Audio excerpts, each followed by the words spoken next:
Salut les extraterriens. Aujourd'hui, on se retrouve dans un épisode spécial de notre série Les extraterriens du business, le rendez-vous des personnes qui créent le sport de demain. Notre invité du jour est un réel passionné des compléments alimentaires pour sportifs. Il lit tous les jours des études scientifiques. Tu feuillettes le journal, moi je feuillette les études. Et il y a quelques années, il a racheté la célèbre marque de compléments alimentaires et de protéines, Nutrimuscle. Si tu connais pas, c'était un des leaders sur le marché, notamment pour les protéines. La reprise de la marque s'est faite dans une histoire rocambolesque qu'il va nous raconter. Je m'étais lancé un peu le défi entrepreneurial d'essayer de racheter la marque. Fougueux, je me suis dit allez, je prends un billet de train et je suis allé le voir, je suis allé le rencontrer. Je savais où il habitait, je savais où était l'usine. Courageux. Donc je suis allé frapper à la porte de son usine. Il m'a pas ouvert au début. Il va nous expliquer aussi comment est-ce qu'il a fait transitionner toute la marque, mais aussi la création d'une seconde entreprise, Nutri-Éléments, qui s'adresse à un public beaucoup plus large, de coureurs, d'urbains ou tout simplement de personnes qui ont envie de progresser et d'avoir un petit coup de pouce grâce à l'alimentation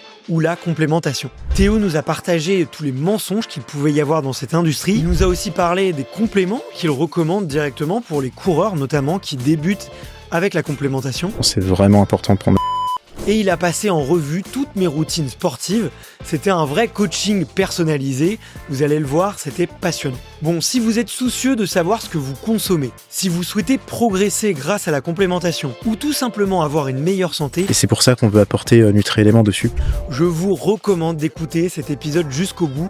C'était une véritable masterclass. Pour vous prévenir, comme je consomme leurs produits régulièrement et que j'en apprécie la qualité, j'ai proposé à Théo que Nutri-Éléments soit le sponsor de cette vidéo. Il a accepté et je le remercie chaleureusement. Donc pour découvrir la marque Nutri-Éléments, rendez-vous dans le premier lien en commentaire. Sache que je ne connais aucun athlète de haut niveau qui ne se complémente pas. On a la chance d'avoir des grands champions comme Camille Lacour qui s'appuient sur notre expertise. Donc si tu as envie de progresser, c'est sûrement un curseur de performance que tu devrais actionner. Juste avant de commencer, je te rappelle quelques petites règles. La première, c'est de penser à t'abonner, c'est vraiment ce qui nous aide le plus à progresser. Et ensuite, tu peux mettre 5 étoiles ou un pouce vers le haut si tu as aimé le contenu. Allez, je t'embête pas plus et je te souhaite un très bon épisode avec Théo Copolata.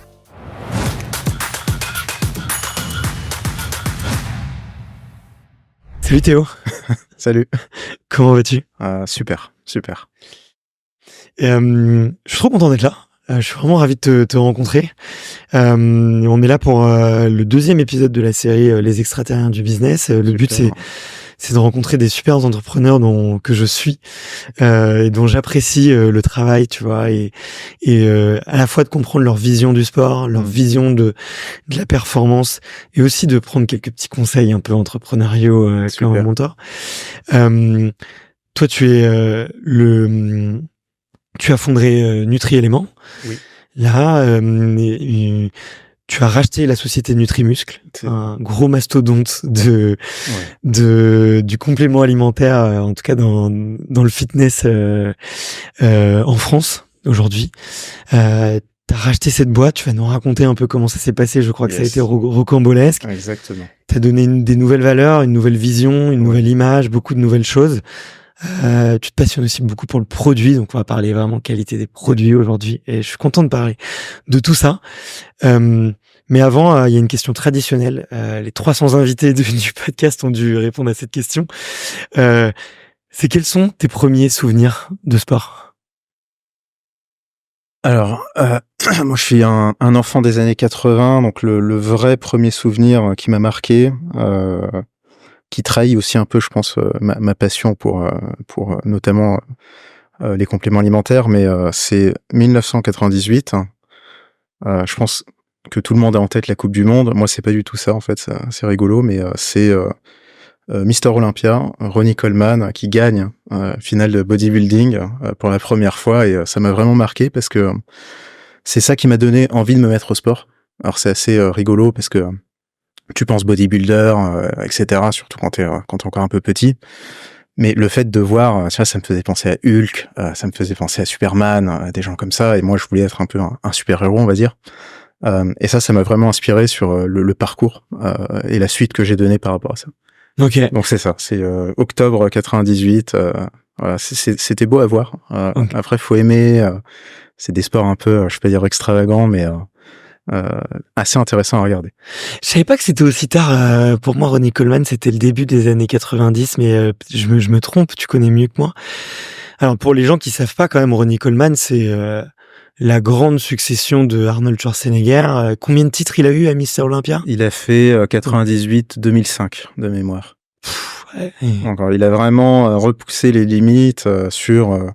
c'est assez intéressant en fait parce que quand tu reprends, on va pas parler de l'histoire du bodybuilding, mais on est pile dans la période où il y a eu un shift dans le régime alimentaire, donc ça concerne un peu tous les sportifs, mais qui a été poussé surtout par des tendances marketing de dire il faut manger plus de glucides, alors que l'époque Arnold, par exemple, on était sur des diètes qui étaient très paléo, très keto.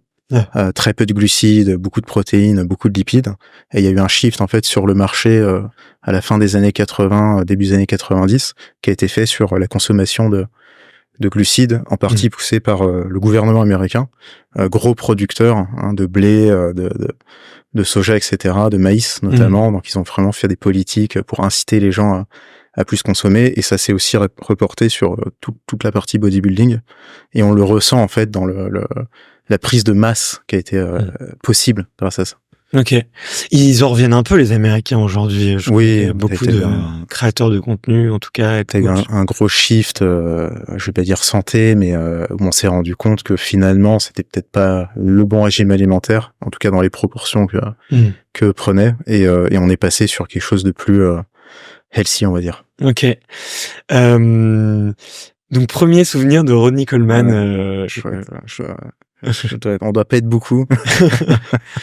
Non, mais en tout cas, pour les curieux, vous tapez Ronnie et Coleman sur Google, vous allez voir le personnage. C'est un personnage impressionnant avec effectivement un physique absolument hors norme. C'est ça. Maintenant, qui est encore vivant, mais qui est dans un état un peu catastrophique. Ouais.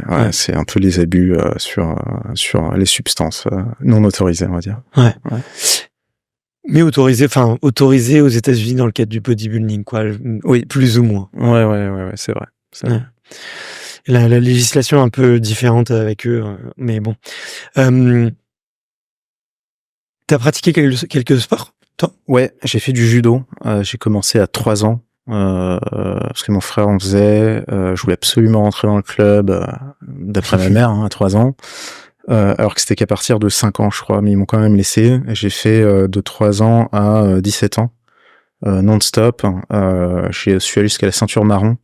Je me rappelle qu'à l'époque, pour être ceinture noire, il fallait avoir 18 ans. 18 ans, ouais 18 ans.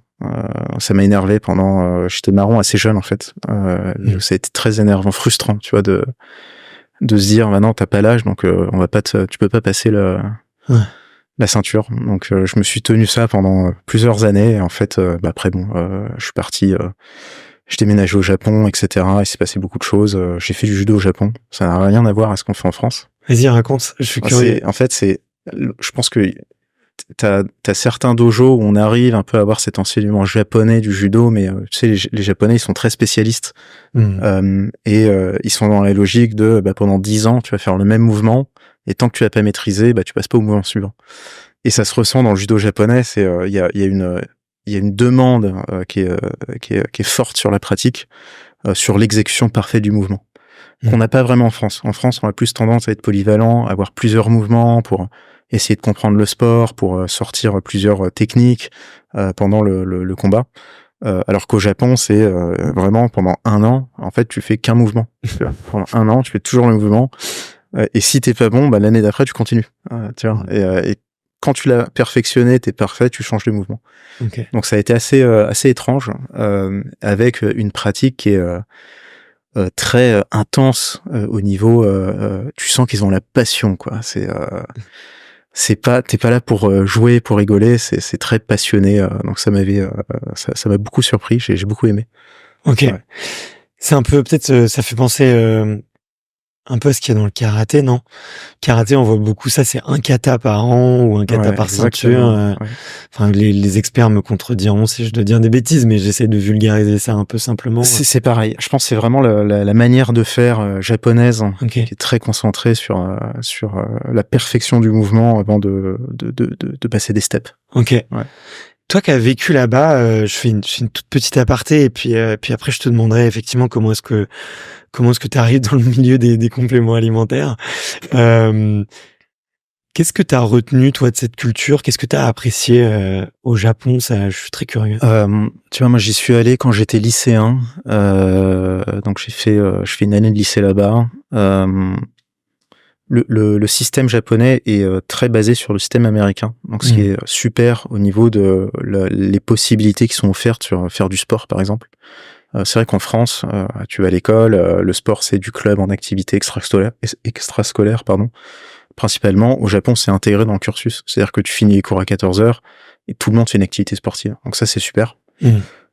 Après, c'est un pays qui est, je dirais, assez similaire à la France. Je pense que c'est aussi pour ça que t'as beaucoup de relations, de bonnes relations entre la France et le Japon, parce que il y a une grosse culture. Il y a aussi une grosse culture gastronomique. Ils sont beaucoup sur l'alimentation, etc. Donc c'est très similaire. Et la façon de penser est assez similaire. Après, ils sont très hiérarchiques. C'est très organisé, en fait. Tu vois, je pense que les Japonais, c'est des Français qui sont très, très processés. Donc, c'est un peu différent. Tu enlèves l'esprit latin du français, tu deviens peut-être un japonais, je pense. C'est un peu le... Ok. Ouais, exactement.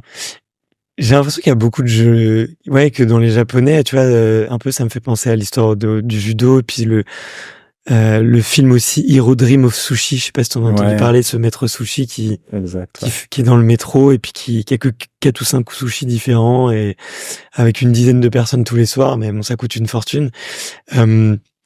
Des gens très consciencieux, en fait. C'est des artisans, les Japonais. Ouais. Et ça s'applique, excuse-moi. Ça s'applique, en fait, dans le sport aussi. Ce qui est impressionnant au Japon, et peut-être que nous, on le perçoit pas trop, mais quand tu regardes le foot, par exemple, au Japon, on n'a pas l'impression qu'ils sont forts dans les classements, etc. Alors que dans le pays, ceux qui font du foot, mais c'est vraiment, ils pratiquent tout le temps, à partir du collège, tous les jours. T'es au collège, tu vas, les écoles sont ouvertes le week-end. Donc ils vont faire le sport, donc ils vont faire du foot 10 heures par jour, samedi, dimanche, ils font que ça. Et en fait, c'est vraiment cette retranscription de la mentalité de perfection, tu vois. Et ça se reporte sur l'artisanat japonais. Les meilleures chaussures, tu vas les trouver au Japon, parce que celui qui le fait, pendant 10 ans, il a fait que limer des semelles avant de pouvoir construire la chaussure.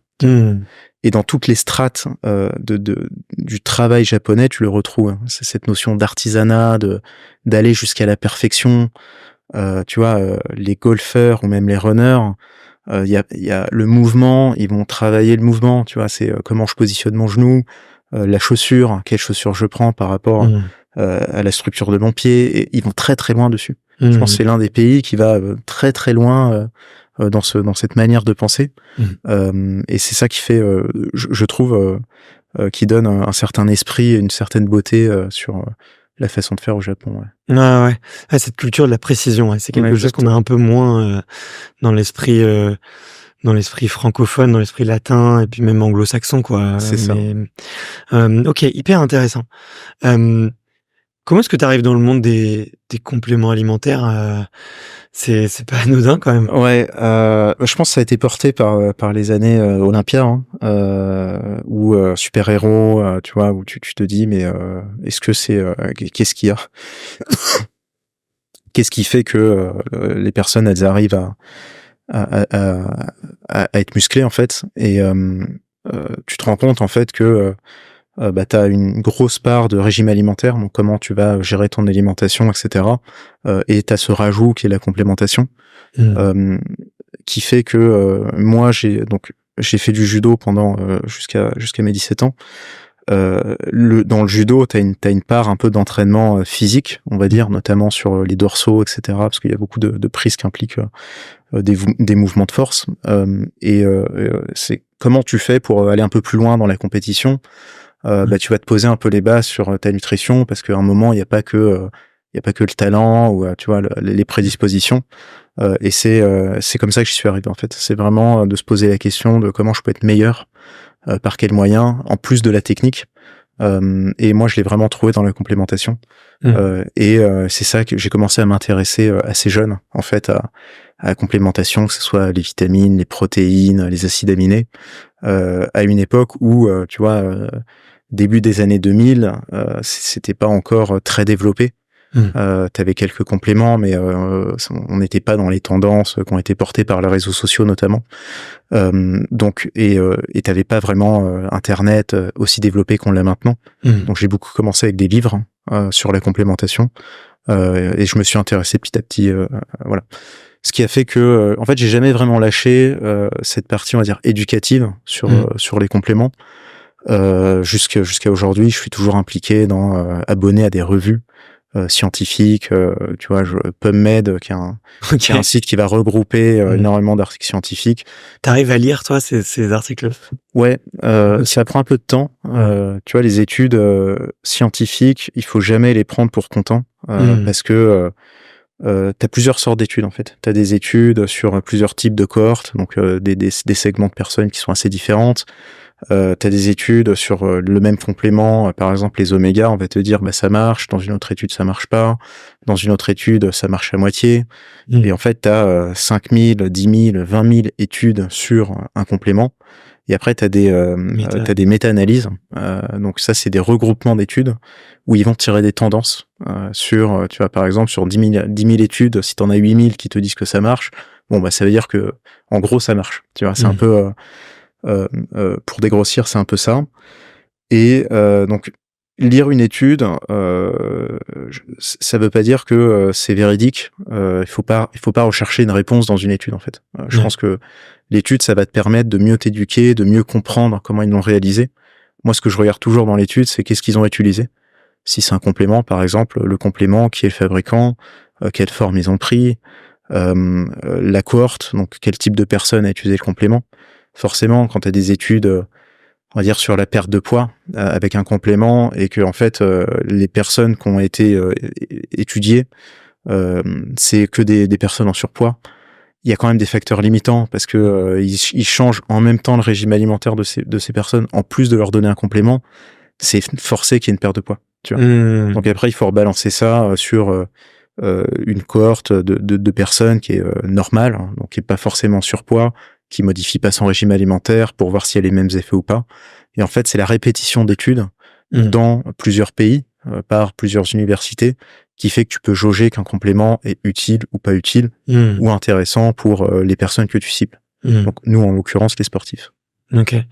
Bon, ça prend du temps. Toi, t'as de l'assiduité. Moi, je sais qu'au bout de 10 minutes, j'ai un peu les yeux qui pleurent. Enfin, c'est ce genre d'études-là.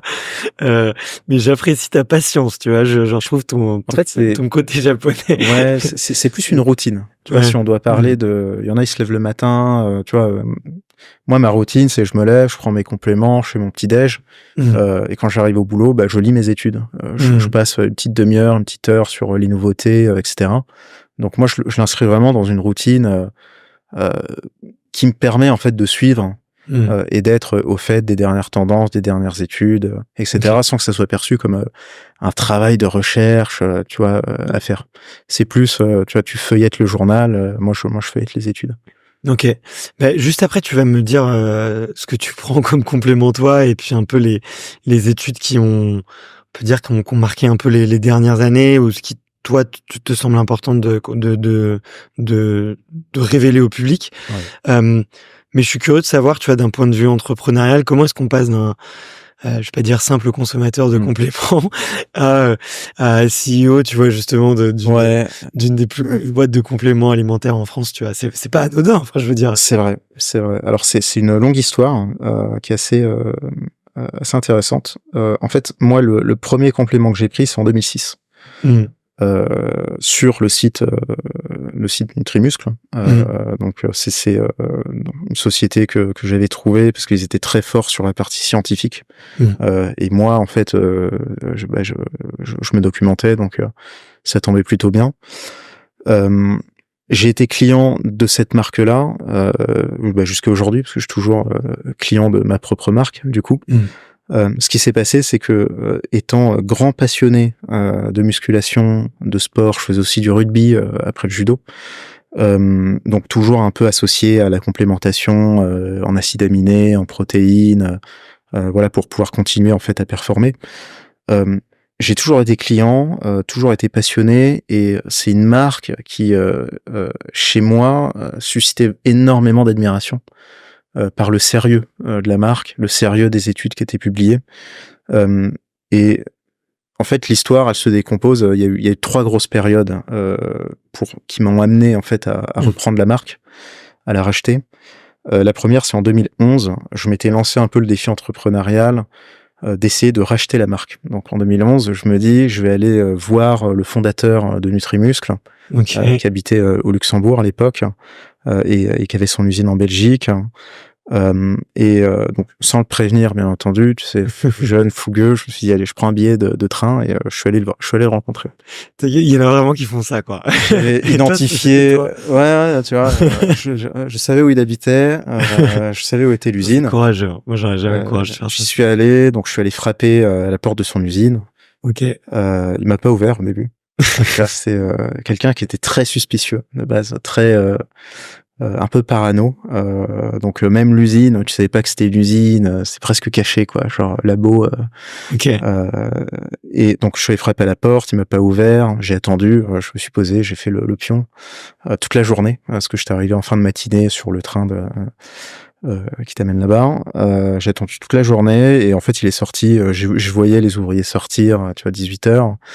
Je leur ai posé la question, ils m'ont dit non, il est dans les bureaux, donc j'ai refrappé, bien entendu il m'a pas ouvert, et en fait je l'ai pris au moment où il sortait, le soir vers 20h, je crois qu'il était 20h, 21h, donc moi j'avais attendu presque 12h, tu vois, dehors.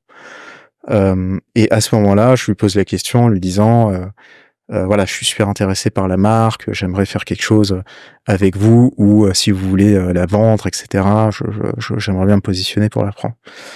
Bien entendu, il m'a traité de débile, de tous les noms, etc. Mais il avait la cinquantaine. Donc je m'étais dit, tiens, en fait, ça se trouve, il est proche de l'âge de la retraite, il y a peut-être quelque chose à faire dans plusieurs années. Et donc, avec cette première approche, malgré tout, on est resté en contact. C'est assez intéressant. Il m'a repoussé en disant non, jamais de la vie, c'est ma société, c'est trop compliqué, je veux pas la donner, ou je veux pas la vendre, elle va rester avec moi, etc. Et on est resté en contact parce que j'étais aussi client, et j'étais un bon client, tu vois, j'étais un peu dans le top 5 des meilleurs clients Faut le faire, hein. Ouais, non, j'étais vraiment, tu vois, je crois que c'est la passion, c'est le fait de vouloir découvrir les trucs, les compléments, tester, etc. Et je faisais beaucoup de sport à l'époque. Donc il y a aussi ça aussi, quand t'es vraiment axé sur la performance. Je pense que t'as envie d'avoir une bonne complémentation, et ça se répercute dans tous les sports.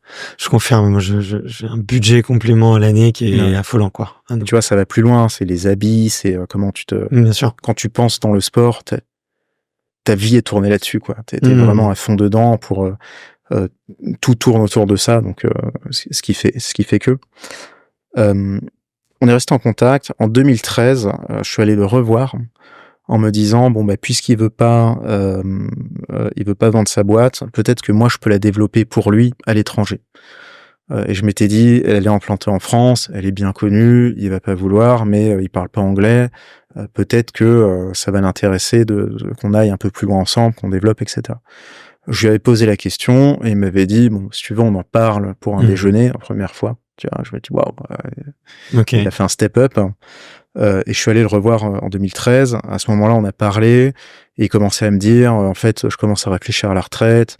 Je vois que t'es quand même un passionné, on se ressemble sur la partie produit, etc. Ça m'intéresse, mais j'ai pas envie de développer la marque, en fait. J'ai envie de continuer sur les prochaines années, et on verra un peu plus tard, mais on reste en contact. Tu vois, voilà. Donc bon, ok. Moi à ce moment-là, j'avais une autre entreprise spécialisée dans qui a rien à voir dans les réseaux informatiques. Donc je faisais des installations dans principalement des cabinets dentaires. C'était au moment où tu avais l'avènement de l'ouverture en fait des centres dentaires dans Paris, tu vois, par exemple dans les grandes villes, où les dentistes se regroupaient pour créer des centres, que ça soit plus facile d'accès, etc., etc. Et la problématique qu'ils avaient, c'est que les radios panoramiques, ça pouvait pas se connecter à plusieurs ordinateurs. C'était un problème de licence, etc. Et en fait, moi, j'arrivais par le biais des installations réseau à faire que tu aies une panoramique pour tout le monde, et avec des fichiers partagés, des serveurs NAS, etc. pour pour élaguer le labo, enfin le centre, et donc je faisais ça. C'est un autre projet entrepreneurial qui était plutôt intéressant à l'époque. Et en 2013, quand il m'a refusé, je me suis dit qu'est-ce que je vais faire ? Moi, je vais créer ma marque de compléments alimentaires aux États-Unis, et je vais faire un copycat de Nutrimuscle. Ce que j'ai fait, donc j'ai monté une boîte en Floride. À Miami, où j'ai dupliqué vraiment le modèle. J'avais rappelé tous les fournisseurs de Nutrimuscle. Ce qui est super en fait chez nous, c'est que on a une transparence totale et une traçabilité totale sur les fournisseurs. Ça veut dire que je pense que c'est un point d'honneur dans le souci de transparence. C'est de montrer d'où proviennent les matières premières. Parce que la marque est fière en fait de ses producteurs et veut les mettre en avant. C'est ce que tu retrouves quand tu vas, dans des magasins de fruits et légumes où t'as le nom des producteurs. Quand les gens sont contents, en fait, ils veulent afficher la provenance. C'était exactement pareil.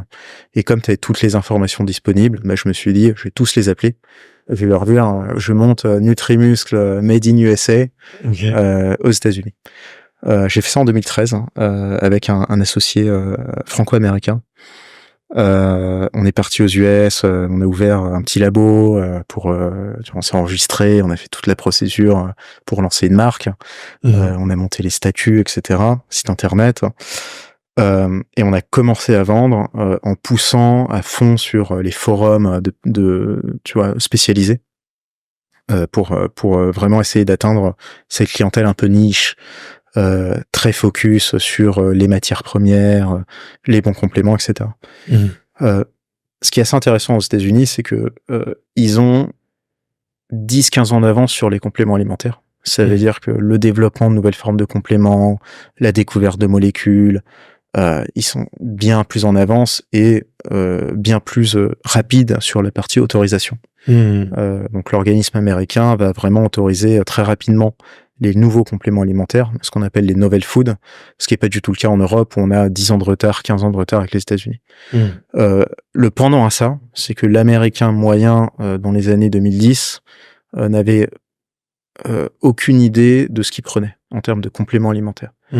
À partir du moment où le complément, la vitamine C s'appelait vitamine C, il se posait pas la question de la forme, de dosage, grammage, concentration, etc. Idem pour la protéine. C'était de la protéine, c'est de la prot, c'est bon. Et nous, on s'est retrouvé face à un mur de déjà manque de transparence. Tu vois, par exemple, il y a que très récemment que quand tu avais un mix d'ingrédients, tu affichais la composition réelle de combien de grammes ou de milligrammes tu as de l'ingrédient. Avant, c'était un blend, t'avais pas besoin de marquer ce qu'il y avait à l'intérieur. Ce qui faisait que tout le monde mettait 1 milligramme et disait, oui, il y a de la carnitine dedans, par exemple. Tu vois, alors qu'en fait, 1 milligramme, c'est pas une dose utile. Et nous, on est arrivé là-dessus avec la vision, tu vois, de transparence, de traçabilité, un peu à la française, de terroir sur les produits. On a commencé à essayer de vendre, ça s'est pas du tout vendu. En fait, ils nous disaient, mais le price point, il est trop haut. On comprend pas les produits, les arômes, c'est pas assez sucré, tu vois, on s'est même trompé sur la formulation des arômes, parce que c'est le palais américain, c'est pas le palais français non plus. Et quand on est arrivé à là, la bonne et mauvaise idée qu'on a eue, c'est on s'est dit, mais attends, en fait, comme on a des produits qui sont réellement dosés, donc on sait exactement le grammage qu'on met, d'origine laitière pour les protéines, c'est-à-dire filtrées directement du lait, et pas des choses qui viennent des résidus de l'industrie du fromage, on s'était dit, on va prendre des concurrents, on va prendre nos produits, nos vitamines, nos minéraux, nos omégas, et on va les tester dans un labo. Donc on les a fait tester dans l'équivalent de Eurofins, un laboratoire d'analyse, et on a affiché les résultats sur des forums, etc., en disant, attention les gars, quand ils te disent tu as 200 mg de vitamine C, réellement dans le complément, t'en avais 50. Tu vois. Donc on a fait ces tests, on les a affichés publiquement. Bien entendu, on a eu la mauvaise idée de laisser le nom des marques des concurrents en disant, les gars, nous, on a des meilleurs ingrédients, on a des vraies formules, on a des vrais taux qui sont indiqués sur les étiquettes. On s'est fait attaquer de toutes parts par les marques. Ça nous a fait fermer la boîte assez rapidement avec toute la merdouille qui s'est passée après. Donc moi, je suis revenu en France suite à ça. J'ai travaillé dans un autre domaine pendant jusqu'en 2017 en fait. Rien à voir, une société japonaise. J'étais beaucoup entre la France et le Japon à ce moment-là. En 2017, je reçois un mail. C'était en novembre, mi-novembre. J'ai décidé de fermer la société. Je ferme le site. Désolé, l'entreprise n'est plus à revendre, n'est plus à prendre. Et là, tu vois, moi, j'étais au Japon en plus. J'étais au Japon. Je reçois le mail. Et là, je me dis, waouh, qu'est-ce qui se passe, quoi? Il faut que je rentre, il faut que j'aille le voir, etc. Je lui fais un mail en disant, attendez, ça serait bien qu'on en parle. Moi, je suis toujours intéressé par le projet. Il y a beaucoup de choses à faire, etc. Et la marque a commencé un peu à se développer sur les réseaux sociaux, grâce aux influenceurs. Donc, il n'y a jamais vraiment eu de marketing, mais la notoriété, la qualité des compléments a fait que naturellement, avec l'essor des réseaux sociaux, de YouTube, d'Instagram, dans ce cercle un peu fermé d'athlètes qui recherchent la performance, la marque, ça a été du bouche à oreille et beaucoup de monde en parlait. Et grâce au réseau, il y a eu une ouverture, on va dire, un peu plus mass market sur la marque.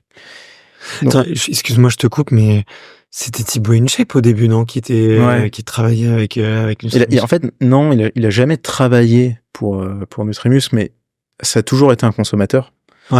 Et lui, il mettait la marque en avant. Parce qu'il était content de la marque, etc., avant qu'il fasse sa propre marque. Ok.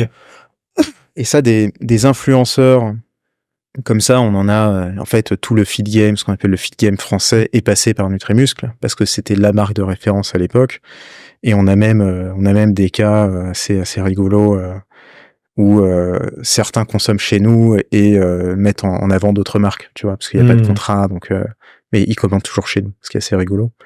ça me touche. C'est une petite victoire personnelle. Exactement. T'es un peu content de dire. Donc 2017, je reçois ça en novembre. J'étais au Japon. Le lendemain, je rentrais en France. Donc suite à mon merde, j'ai oublié le nom, voyage d'affaires. Suite à mon voyage d'affaires, donc je rentre en France. Et là, je me dis, en fait, c'est pas possible.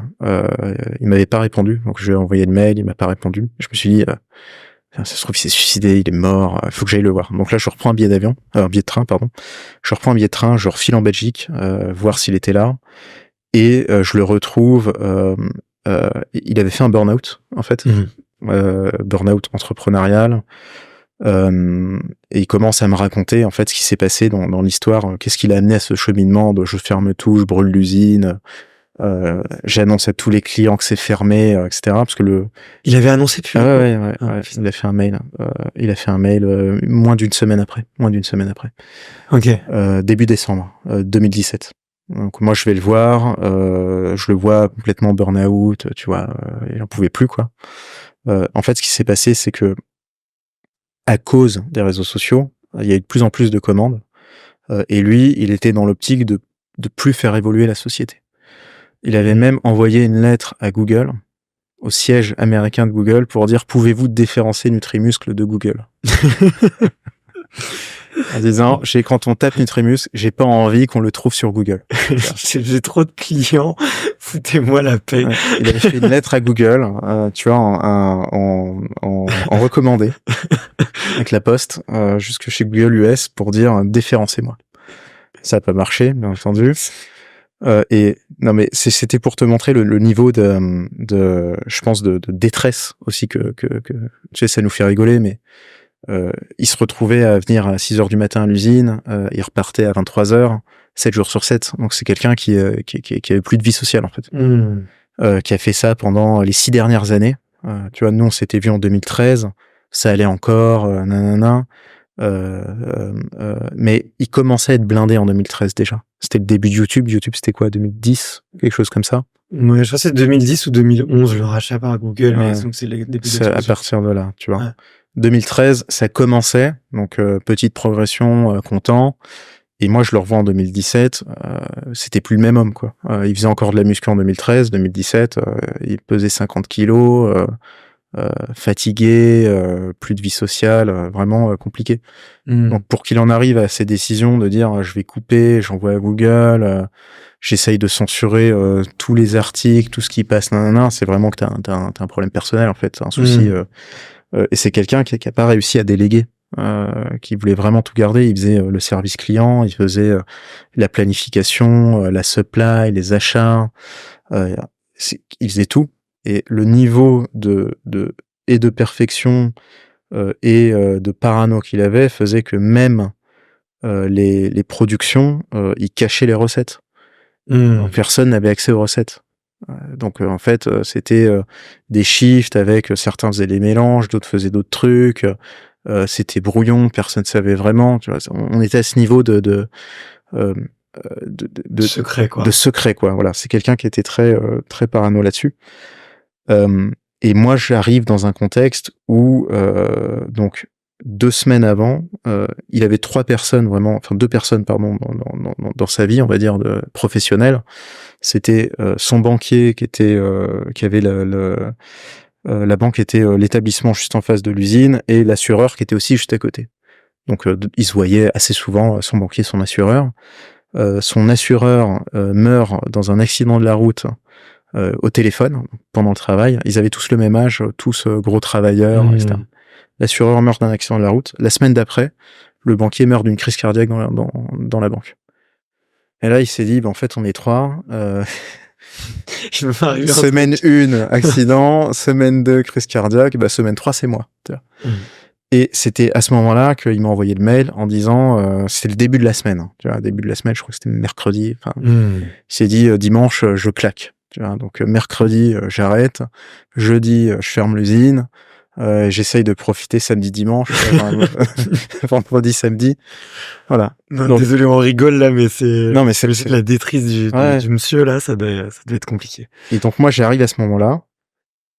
Forcément, c'est dur, quoi, parce que là, il y a zéro considération business, c'est un problème humain avec une personne qui a fait un burn-out. Tu vois, moi, je suis pas psychologue, donc t'arrives, tu te dis comment je vais essayer de le rassurer ou lui dire non mais revenez plus ou prenez un peu de temps et puis on va organiser des shifts avec les ouvriers, on va faire en sorte que ça tourne, etc. Et en fait, lui, il a dit je peux plus, vraiment détresse. Et je crois que c'était un samedi ou un vendredi, il envoie le mail fatidique à tout le monde en disant suite à un trop grand nombre de commandes, nous ne pouvons plus assurer un service de qualité, nous avons décidé de fermer la boutique. Et là, donc forcément, t'as un effet qui est assez un effet de rupture de stock. En fait, le client se dit, tu vois, tous ceux qui commandaient se disent merde, on va tomber en rupture de stock. Et il s'est pris la masse de commandes parce que tout le monde a pris, tout le monde voulait commander, faire du stock. Tu vois, Nutrimus, c'est la seule marque en France et en Europe qui vend des sacs de 25 kilos. De protéines, de collagène, d'acides aminés, c'est vraiment des gros formats qui de base sont destinés pour les professionnels, les clubs de rugby et tout, ça leur permet d'avoir des grosses quantités à moindre coût. Et il s'est retrouvé en fait à avoir que des commandes de 25 kilos.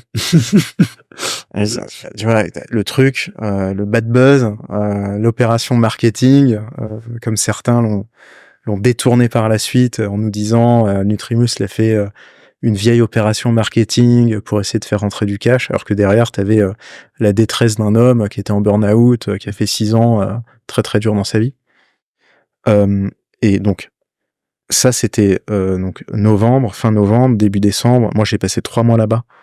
Donc, ce que je faisais, c'est que j'allais à l'usine tous les jours avec les ouvriers, avec le patron qui essayait il voulait fermer la fin d'année. En fait, lui s'était dit 31/12/2017, c'est la fin de Nutrimus.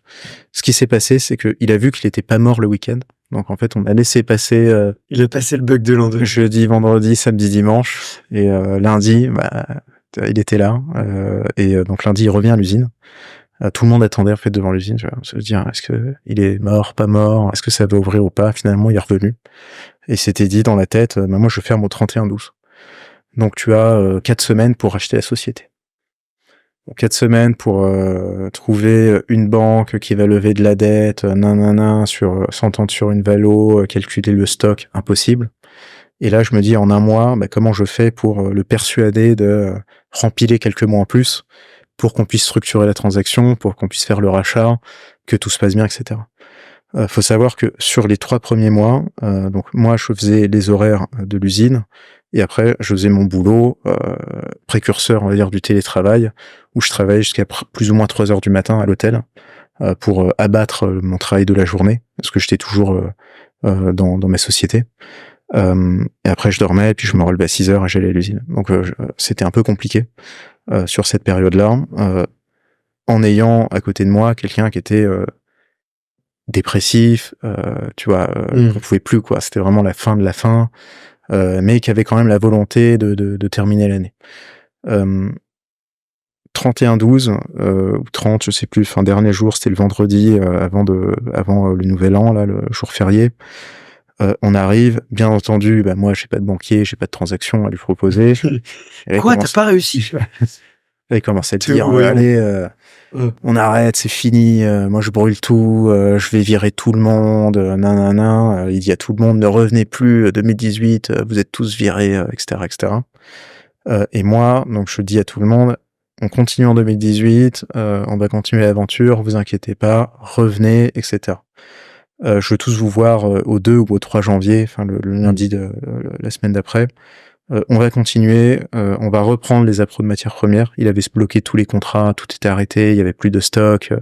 C'était vraiment, c'était pas viable en fait. Quand tu raisonnes, je pense qu'on t'enlève la partie passion, aventure entrepreneuriale et que tu regardes le business, tu te retrouves fin 2017 avec, tu devais avoir 10 000 euros de matières premières parce que tout avait été vendu aux clients, plus de contrat, donc il y avait plus aucun contrat avec aucun fournisseur.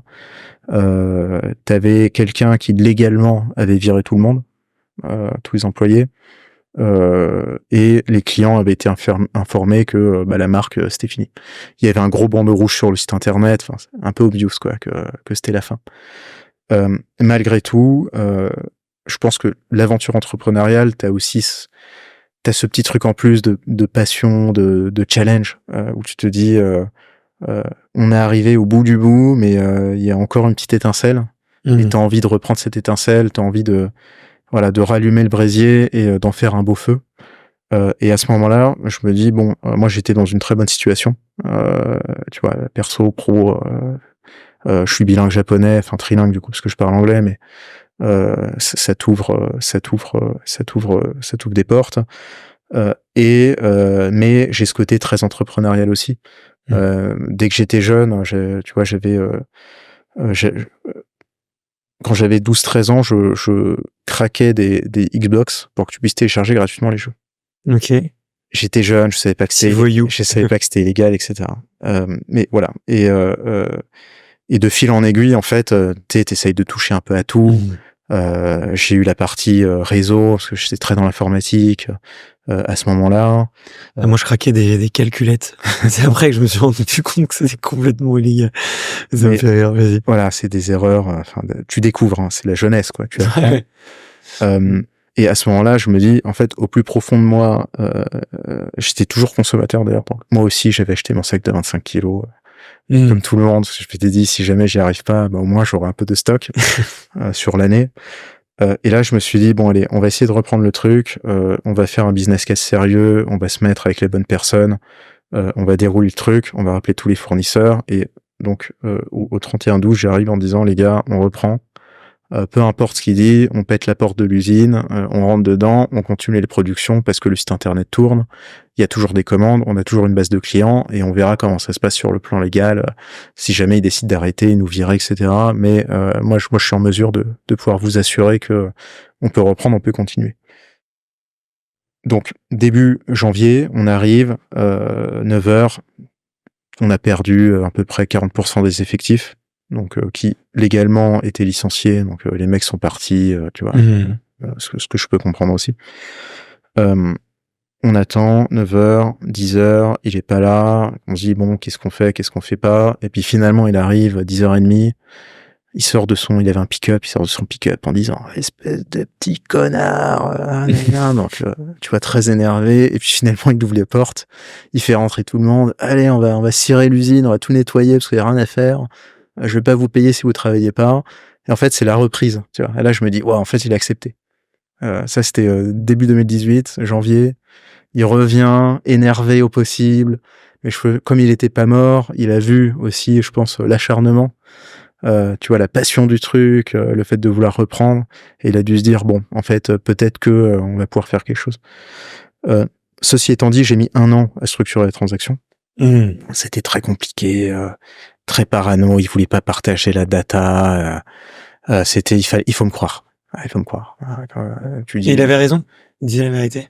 Oui. Je pense qu'il était très intègre. Hein, tu vois, c'est quelqu'un d'intègre, mais. Oui, j'ai des clients trop intègres en fait. Qui sont jeunes, les types de produits, on avait accès à rien du tout. Donc ça c'était aussi un challenge sur l'année 2018 de se dire quand tu vas pitcher une banque, quand tu vas pitcher un fonds, t'as pas de data, qu'est-ce que tu montres? Tu vois, t'as les bilans, mais les bilans ça te dit rien. Donc t'as aucune idée du mix produit, tu sais pas identifier tes segments de clients. Est-ce qu'ils ils ont tous 60 ans comme lui, ça fait 30 ans qu'ils consomment, et puis dans 10 ans, ils sont plus là, hein, et du coup, la boîte se perd, enfin, tu vois. 2018, ça a été ça. Pendant 1 an, moi, je faisais des allers-retours en Belgique pour continuer, essayer de collecter de la data, etc. Et il s'est trouvé qu'un jour, j'ai réussi à collecter la data, qui nous a permis, en fait, de monter le deck. À partir du mois d'août, on a commencé à vraiment travailler dessus, à faire plusieurs. J'ai rencontré plusieurs établissements bancaires, plusieurs fonds, etc. Et je suis parti avec un family office, d'autres entrepreneurs, qui ont notamment la marque Patika, avec lesquels ça a bien matché. Il y avait la même volonté entrepreneuriale, et je pense que par mon biais, ils ont vu que la marque était quand même legit et qu'il y avait une opportunité à voir. À ce moment-là, on faisait 4 millions d'euros de chiffre d'affaires en 2018. Là, aujourd'hui, on a plus de 40 millions d'euros. On a fait x10 en plus ou moins 5 ans. Parce que, en fait, moi, j'ai vraiment mis en place, je vais pas dire les basiques, mais les basiques de la communication sur le marketing. Donc, on a activé tous les canaux publicitaires, Google, Meta, avec une équipe digitale associée. On a migré le site internet qui était sur une plateforme qui avait été codée par un informaticien qui était plus dans la boîte, le truc se cassait la gueule, il y avait personne qui connaissait le code, donc on a migré sur une plateforme qui s'appelle Shopify, qui est un peu la plateforme phare du e-commerçant, du start-upper quand tu veux te lancer. Donc on a refait le site internet, on a déménagé l'usine, donc on a vraiment cette usine qui est un gros outil industriel, où on a fait tout un projet de déménagement qui a été ultra intense. On a réorganisé les flux à l'intérieur de l'usine pour matcher à la façon de produire qu'on a. Donc peut-être qu'on pourra en reparler aussi, mais on est vraiment des ayatollahs sur la qualité des compléments alimentaires, et ça se répercute aussi dans notre système de production, parce qu'il y a des compléments. Quand tu regardes nos listes d'ingrédients, que ce soit Nutrimus, Nutri-Éléments, t'as très très peu d'ingrédients. On va pas mettre de stérate de magnésium, par exemple, qui est un facilitateur pour la poudre, pour qu'elle rentre plus rapidement et plus facilement dans les machines. Donc ça, on n'en met pas. On préfère avoir une cadence beaucoup plus faible, voire manuelle, sur certaines poudres, pour qu'on puisse, nous, t'afficher dans la gélule l'ingrédient actif plus la gélule, et c'est tout. Tu vois, donc c'est très très clean. Ça vient aussi dans le fait que quand tu prends des compléments sur le long terme, si dans ton complément t'as énormément de liquéfiants, d'anti-agglomérants, etc., c'est aussi quelque chose que tu prends sur le long terme, et potentiellement c'est des effets nocifs. Donc on a vraiment cette vue de se dire, nous on veut quelque chose qui soit très clean, parce qu'on est sur une répétition, sur une habitude, sur quelque chose qu'on insère en fait dans sa complémentation du quotidien, dans ses habitudes, et on veut pas avoir. Tu prends un complément pour avoir des bienfaits. Tu prends pas un complément pour avoir dans 30 ans des effets négatifs parce que c'était blindé d'excipients nocifs qui sont très utiles d'un point de vue production, mais pas du tout utiles d'un point de vue humain. Donc dans ce déménagement, on a vraiment repensé tous les flux, pour simplifier en fait, pour augmenter la productivité sans nuire à la partie complément. Okay. Donc ça a été un gros travail, et après on a mis en place la machine de communication, les produits. Moi j'ai lancé énormément de produits, comme je te disais tout à l'heure, j'ai vraiment cette appétence. Il y avait combien de produits à l'époque? On avait une 50aine de produits, à peu près 300 SKU. Donc 300, par exemple, quand t'as une vitamine en 3 formats, c'est 3 SKU pour une même famille. Donc on avait à peu près 300 SKU. On est allé jusqu'à 1000 SKU, 120 familles de produits. Et là, on a un peu réduit parce que il y a des formats, tu vois, qui se vendent mieux que d'autres. On a un peu simplifié aussi. T'as toujours ce souci de comment on simplifie pour que ça soit quand même facile à produire. Tu décomplexifies. Et voilà, moi j'ai rajouté à peu près 70 familles. 70 familles de produits. J'adore la partie R&D, c'est vraiment le truc. Ouais, ça se sent. T'es dans le produit, tu vas dans le sourcing, tu regardes les besoins. Donc moi j'ai vraiment lancé toute une gamme santé, bien-être. C'est quelque chose que je voulais pour la marque parce que étant consommateur sur la partie performance, tu te projettes un moment sur le long terme en te disant l'une des composantes du pourquoi tu fais du sport, c'est alors ça va dépendre de chaque personne, mais t'as cette composante performance. T'as envie d'aller plus loin dans la performance, de te surpasser, et tu vois, c'est un peu ta dose de dopamine, on va dire, d'arriver à battre des nouveaux records, à être plus fort en fonction du sport. Mais t'as aussi cette logique de moi je fais du sport pour être en mode santé, et ça c'est aussi vachement important, et je voulais que ça transparaisse aussi dans nos compléments alimentaires. Et j'ai vraiment ouvert le portefeuille bien-être, on va dire, chez Nutrimuscle, qu'on retrouve chez Nutri-Éléments. Et c'est aussi pour ça que j'ai fondé Nutri-Éléments, entre parenthèses, dans cette aventure-là, c'est de se dire, Nutrimuscle, c'est une marque qui est très communautaire. Je pense qu'on est très très fort à ça, parce que j'adore en fait cette partie-là. Donc on a des bons concepts, tu vois, on est de plus en plus sur YouTube. On développe des vidéos qui c'est un peu de branding, mais qui ont un intérêt, qui vont susciter l'intérêt des viewers, sans forcément qu'on parle de compléments alimentaires. C'est vraiment, on le fait plus pour la communauté, parce qu'on aime ça. Et en même temps, Nutri-Éléments, moi j'avais cette optique, on va dire cette ambition d'avoir une marque qui est pas d'a priori. Le problème quand tu t'appelles Nutrimuscle, c'est que à un moment, déjà t'as un passé qui est plutôt dans le body, ou dans le rugby, les sports de force. En France, t'as un peu des connotations négatives. La protéine, très récemment, il y a eu des articles, t'as l'impression que c'est du dopage. Alors que quand tu manges un steak, il y a personne qui va te dire, il a mangé un steak, c'est du dopage. Maintenant, on te dit que c'est pas écolo. Oui, c'est vrai. mais muscle, c'est quelque chose, qui te limite aussi. Quand t'as un nom de marque qui est fort, c'est et en même temps une force et en même temps une faiblesse. Et avoir muscle pour une clientèle peut-être plus féminine, ouais, ça passe pas trop. Et je sais pas si t'as vu, en plus il y a eu une étude, tu montrais à des gens un peu lambda, une personne, tu vois, très musclée, et une personne, tu vois, juste svelte, tu vois. Et tu demandes, selon vous, lequel des deux est bête. Et le taux de gens qui répondent à la personne musclée est impressionnant, quoi. Ouais. C'est fou la connotation qu'il peut y avoir entre musclé et idiot, tu vois. Alors que j'aime bien le dire sur ce podcast-là, mais quand même la seule personnalité qui a réussi autant dans le business, l'entertainment, la politique et le sport, qui sont selon moi un peu les 4 piliers qui intéressent le plus les gens, tu vois. Enfin, 4 piliers qui intéressent énormément les gens. Mais c'est quand même dans le bodybuilding que cette personne a excellé avec Arnold Schwarzenegger, quoi. Enfin, je connais pas d'autres gens qui ont excellé dans autant de sphères, quoi. Je pense que ça a été un peu porté par le cinéma aussi, tu vois, de dire la grosse brute, un peu bébête, mais tout le monde ça pâtit un peu de cette image-là, ouais. Et du coup, nous, on le retrouve dans le nom. Donc c'est une force et une faiblesse. Et moi, j'avais vraiment à cœur d'avoir un peu cette ambition de dire on est d'abord des producteurs de compléments alimentaires. Nous, on se base d'abord sur la science. on est très fort en R&D et on peut targeter des communautés avec notre expertise. Donc, on a hérité de Nutrimuscle parce que c'est un peu ma marque de cœur étant consommateur et puis finalement maintenant c'est moi qui la préside. Mais je voulais pas que un a priori, tu vois, tu te dis bah non il y a muscle donc c'est pas pour moi. C'est bête hein, mais alors que on a toute une gamme qui est faite pour tout le monde.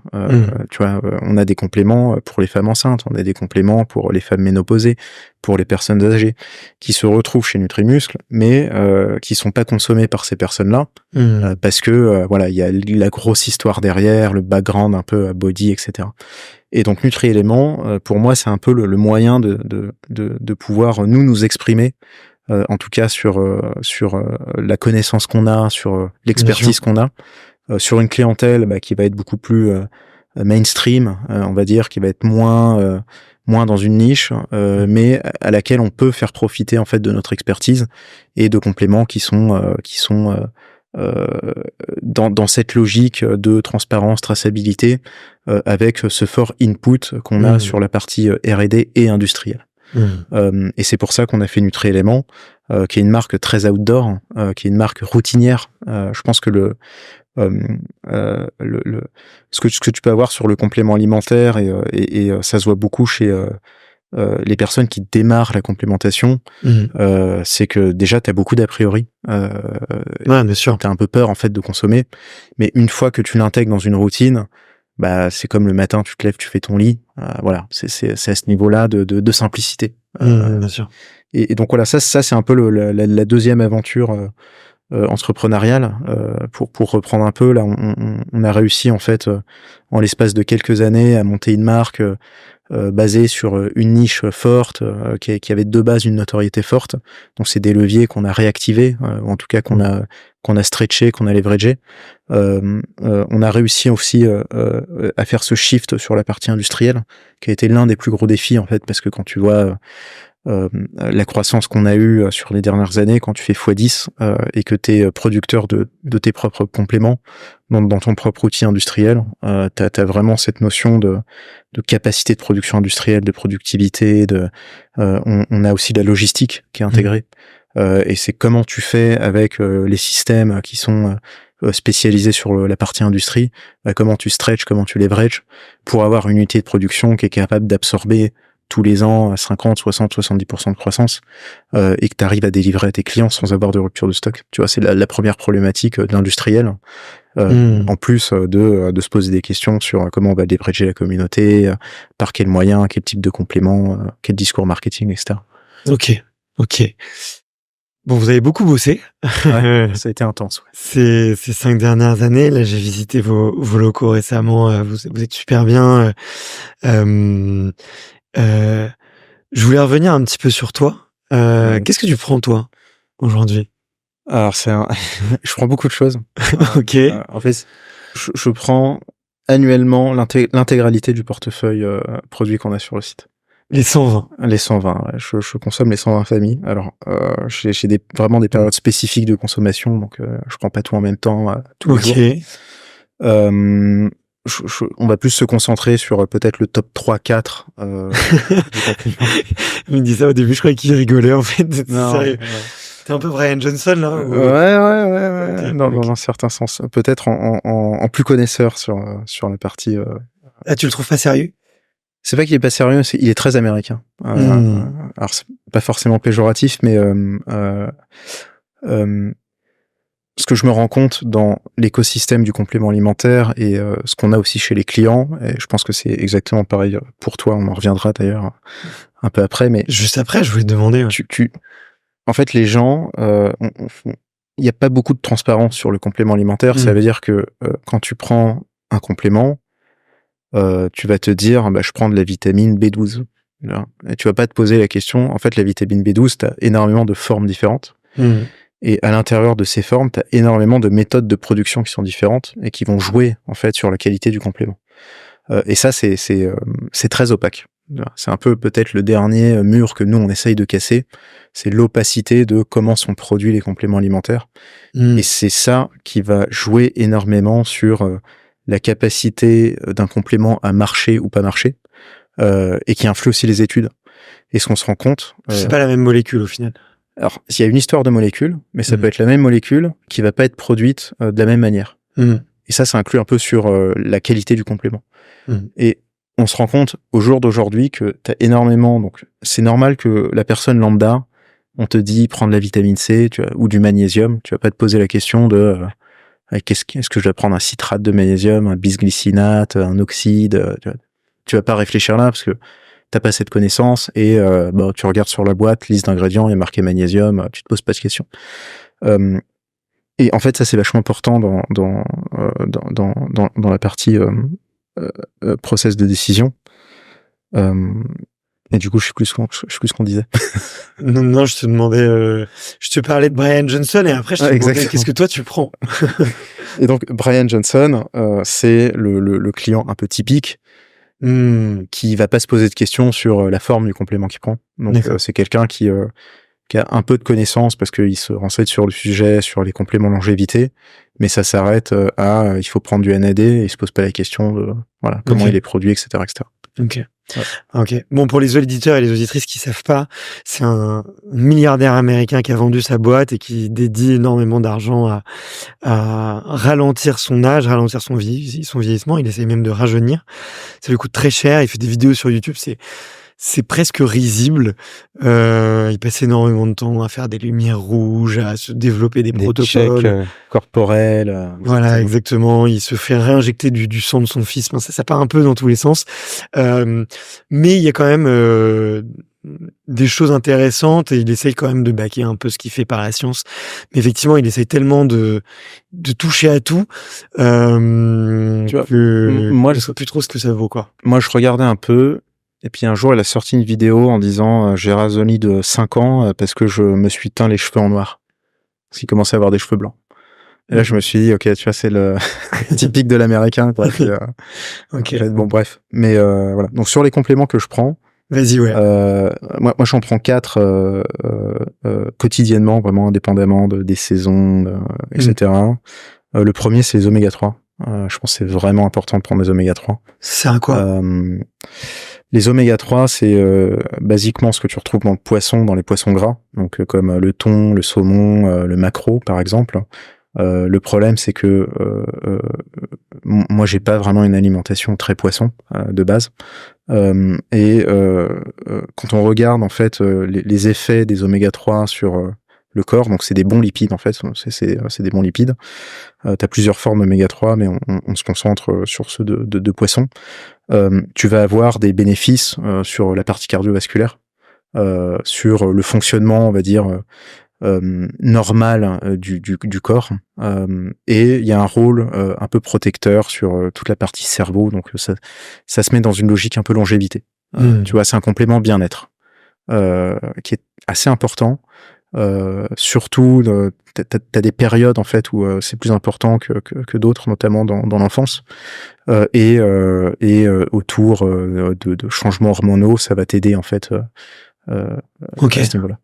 Donc ça, c'est vraiment, pour moi, c'est quelque chose que tu dois prendre. Il y a énormément d'études qui en parlent. C'est l'un des compléments les plus étudiés, où tu as un gros background scientifique. Il y a vraiment une mise en avant des bienfaits.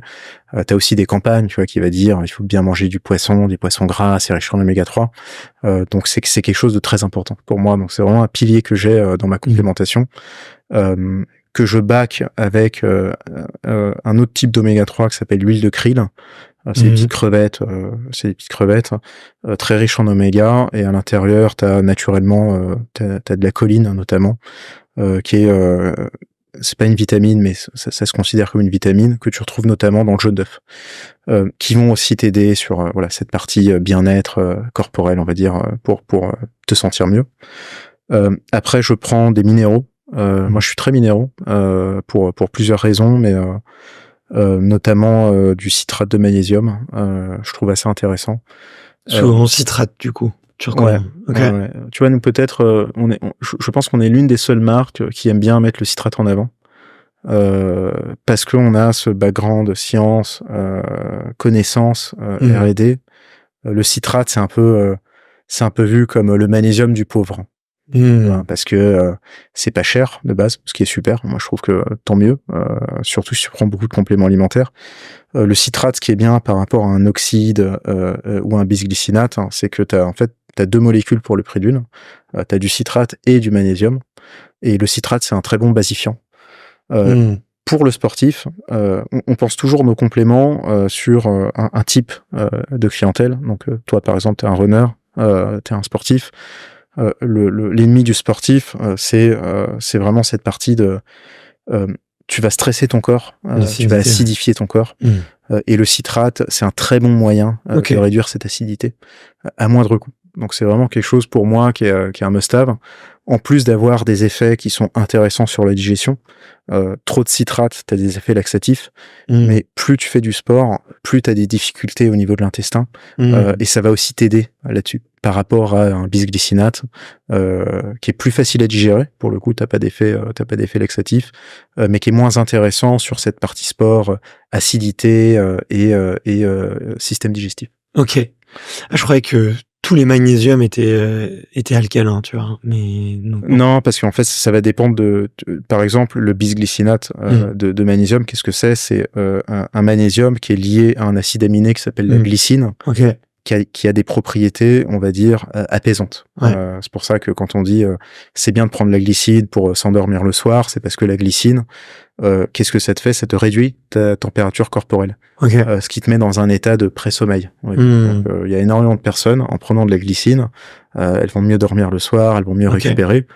Et c'est aussi l'acide aminé le plus important dans le collagène. Donc c'est intéressant. Après, un bisglycinate, t'as très très peu de glycine et tu perds les effets du citrate en fait. Donc pour nous, c'est moins intéressant. D'un point de vue sportif, en tout cas. Donc tu prends donc du citrate de magnésium, des oméga 3. T'en prends d'autres dans ton top 3 là? Du krill. Du krill. Je prends du krill et après je prends un multivitamine. Complet avec tout. Voilà. Ça marche. Exactement. Alors moi je voulais te dire, j'ai ma petite liste là. Je te fais un peu tu vas me faire un peu le diagnostic. Super. Donc moi je fais 1h30 de sport par jour. Grosso modo, j'ai une journée de repos dans la semaine. Grosso modo, c'est soit de la course à pied. Dans les courses à pied, j'ai de la course à basse allure, endurance fondamentale, je dois pouvoir parler, ou des séances beaucoup plus intenses, tu vois, avec des séances de fractionnés, tu vois, où j'ai le goût du sang dans la bouche à la fin. Et après, mon autre moitié d'entraînement, ça va être de la force, soit vraiment de la force pure, tu vois, avec des 5x5, avec tu vois des bons sets de récupération, ou plutôt de l'endurance de force, un peu plus type CrossFit, Aerox, cross-training, bootcamp, tu vois, ce genre de choses. Ça, tu le répartis comment dans la semaine? C'est défini ou c'est en fonction de... Je fais confiance à ma programmation. Grosso modo, j'essaye en fait d'espacer les séances, d'espacer correctement les séances de force. Je vais les rassembler. Je vais faire haut du corps, bas du corps. Et après, je vais mettre un petit peu de course à pied. Quand tu dis haut du corps, bas du corps, tu fais de la muscu, quoi. Je vais faire un focus. Je vais faire un focus. Tu vois. Soulevé de poids ou c'est poids du corps. Je vais faire une séance au poids du corps, vraiment pour travailler plutôt la partie aérox, et une séance avec des poids, vraiment juste pour travailler la force. Et ça, je le fais en premier dans ma semaine, quand je suis plus en forme. Et je vais plutôt travailler la partie course à pied en fin de semaine. Il y a déjà de la fatigue musculaire. Il n'y a pas eu trop de fatigue cardiaque ou cardio-respiratoire, pas trop. Et du coup, je m'en sors plutôt bien, tu vois. Avant. Et du coup, moi, je prends donc oméga 3 et multivitamine. Donc ça me rassure. Magnésium, je savais pas. Écoute, qu'il y avait plusieurs types, donc j'ai envie de savoir. Mais ensuite, je prends créatine, collagène. Je prends de la protéine de poids après certains de mes entraînements. Oh là là. Ça sent mal. J'ai pris pas mal aussi après mon GR20 de glutamine. Voilà. Est-ce que j'en fais trop? Alors, trop ou pas assez. Tiens, Ou pas. ça dépend du point de vue. Ça dépend du Ok. point de vue. Mais non, t'en fais pas trop. Après, il y a peut-être des choses un peu inutiles. Je pense à la protéine de pois. Euh, et Bah, j'ai pas spécialement besoin de prendre de masse non plus, tu vois. Ou de... non, c'est pas ça. de récupérer Si vite. on revient un peu là-dessus, alors ça revient un peu sur nous qui on est, mais moi aussi étant un peu, je vais pas dire un extrémiste, mais j'ai des avis très arrêtés sur certaines choses qui sont bien entendu baqués par tu vois les 15 ans de lecture, d'études, de bouquins, etc. Mais tout ce qui est protéines végétales, c'est très à la mode. On a beaucoup de demandes, nous on n'en fait pas parce que ça s'assimile très mal, parce que en fait quand tu vas plus loin que l'étiquette un peu verte sur la protéine, les processus de production, c'est dégueulasse, très polluant, etc. Et en fait pour un humain, je dis pas peut-être qu'une vache, tu vois, là elle va prendre de la masse avec de la protéine de pois, parce qu'elle a pas le même système digestif, etc. Mais pour nous, l'apport en fait est très faible en termes d'assimilation par rapport au prix que ça coûte, et c'est beaucoup de marketing. Donc Ok. c'est pas quelque chose que nous on fera ou qu'on fait parce que voilà, on a une idée du type et de la qualité de produit qu'on veut avoir. Et moi ce genre de truc je peux pas le même personnellement ça me ferait du mal de mettre ça en avant. Mais donc non, après en fait il y a plusieurs choses. Je pense que alors c'est un peu la question tu vois que tout le monde pose, qu'est-ce que je dois prendre, etc. Dans l'audience d'extraterriens, il y a beaucoup effectivement de gens qui pratiquent la course à pied, du trail, des sports d'endurance.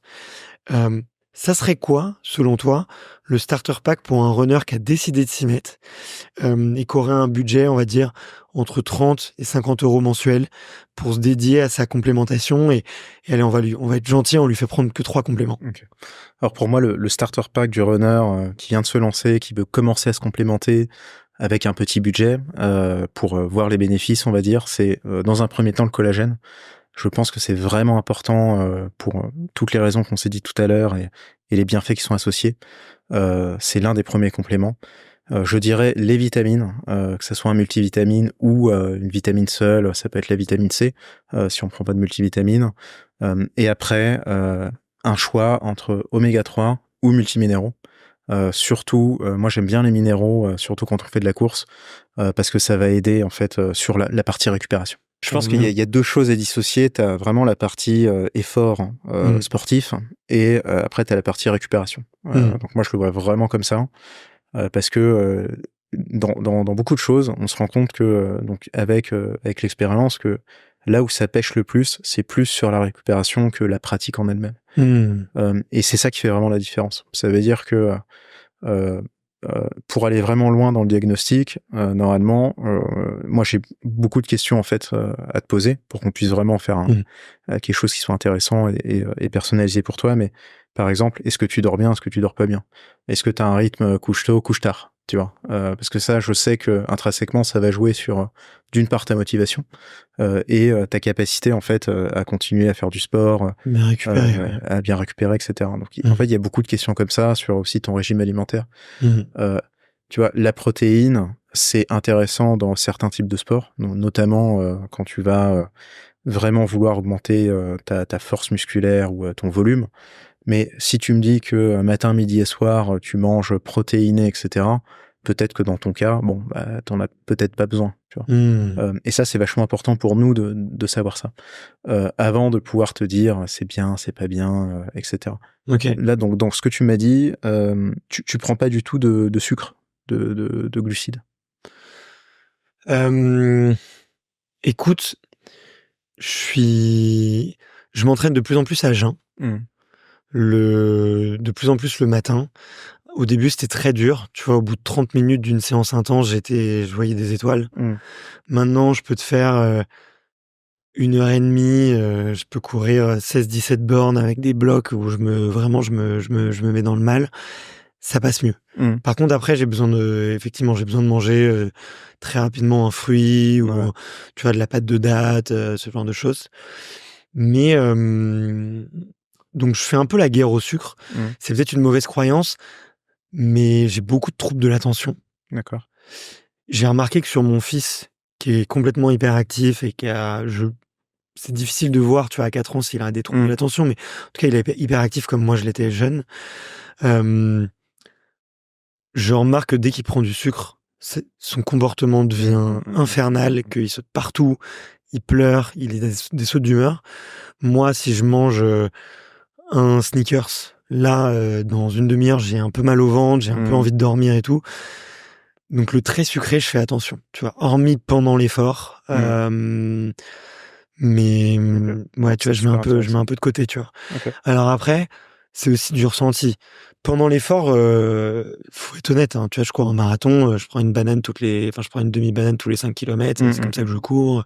Là, ça se pose pas de questions, mais sur une journée normale où, tu sais, je dois poser, je dois être focus,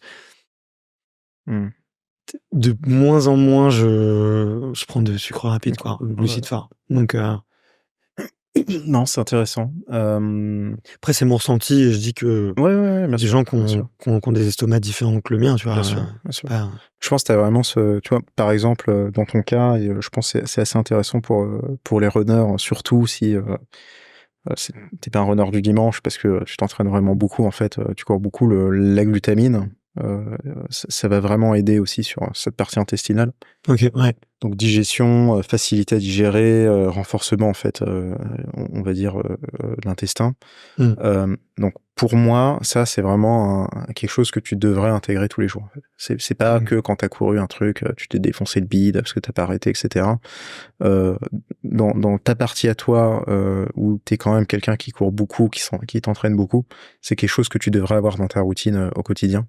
Okay. Parce que ça va vraiment t'aider en fait sur cette partie digestion, en plus d'avoir d'autres bienfaits sur le corps. Après, il y a la course le matin. En fait, quand tu cours à jeun, c'est assez intéressant parce que il y a une adaptation du corps qui se fait. Typiquement, hein, où tu vas, tu vois, le matin déjà, t'as plus beaucoup de réserves de glycogène, mais ton corps va l'éliminer et va faire ce switch sur ce qu'on appelle les corps cétoniques, les cétones, à l'intérieur du corps pour utiliser de l'énergie. Donc, ça veut dire que tu brûles du gras qui va servir d'énergie. Donc, tu peux continuer en fait à aller là-dessus avec un complément. Par exemple, ça peut être des MCT. C'est de la poudre, généralement issue de noix de coco. Donc, c'est des corps gras qui vont être utilisés en énergie. Donc ça peut être un pendant à ne pas utiliser de glucides pendant l'entraînement parce que tu as des problèmes de digestion avec, parce que tu n'as pas envie de prendre de sucre par rapport à ce que tu m'as dit, mais tu veux quand même avoir un petit boost d'énergie pendant l'entraînement. Ça, c'est assez intéressant à prendre. Donc c'est de la poudre que tu vas mélanger avec ton eau, qui va te donner des lipides, mais qui peuvent être utilisés assez facilement en énergie. Ok, intéressant. Après, tu as la partie acides aminés, qui sont assez intéressantes aussi.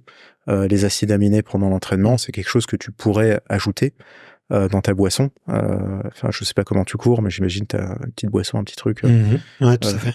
avec toi, et qui te permet d'avoir cet apport supplémentaire sur les muscles, avec une facilité de digestion qui est assez intéressante. Parce que les acides aminés, bah, c'est pas des chaînes comme tu as dans les protéines. Voilà, donc tu as plusieurs astuces si tu veux pas utiliser de lipides dans ta complémentation pour avoir un petit boost si tu penses que tu en as besoin. Après, c'est toujours pareil, si tu cours plus pour le plaisir, tu fais pas une compète, etc. Moi, je te conseille d'essayer, de voir si ça te fait un effet ou tu récupères mieux, etc. Parce qu'en fait, le principe qu'on cherche à maximiser, c'est et la course en elle-même, bien sûr, mais c'est surtout la récupération post-entraînement qui va être le plus important pour que tu puisses continuer le lendemain, le surlendemain, etc. Et la limitation des blessures. Donc, quand tu dis tu prends du collagène, c'est très bien. Après, ça dépend combien t'en prends. C'est quoi ta dose de collagène? C'est une grosse cuillère à café, tu vois, par jour. Il faudrait que tu prennes à minima une grosse cuillère à soupe. Juste on m'a dit que les doses étaient pas assez suffisantes, c'est ce que je prenais. Généralement, c'est 10 grammes qui vont être, que nous, on va recommander pour une personne lambda, plutôt sédentaire, 20 grammes pour quelqu'un qui fait du sport. Ok. C'est un peu le ratio, sauf si tu me dis que, tu vois, par exemple, au Japon, ils adorent manger des cartilages. Que ça va être frit, machin, c'est pas encore mon plein de truc. collagène. Voilà, si t'as pas ça dans l'alimentation, je te conseille d'augmenter la dose de collagène. Ok. Et créatine? C'est surcoté, sous-coté. J'ai l'impression que ça revient vachement à la mode. Ouais, créatine, c'est sous-coté en France.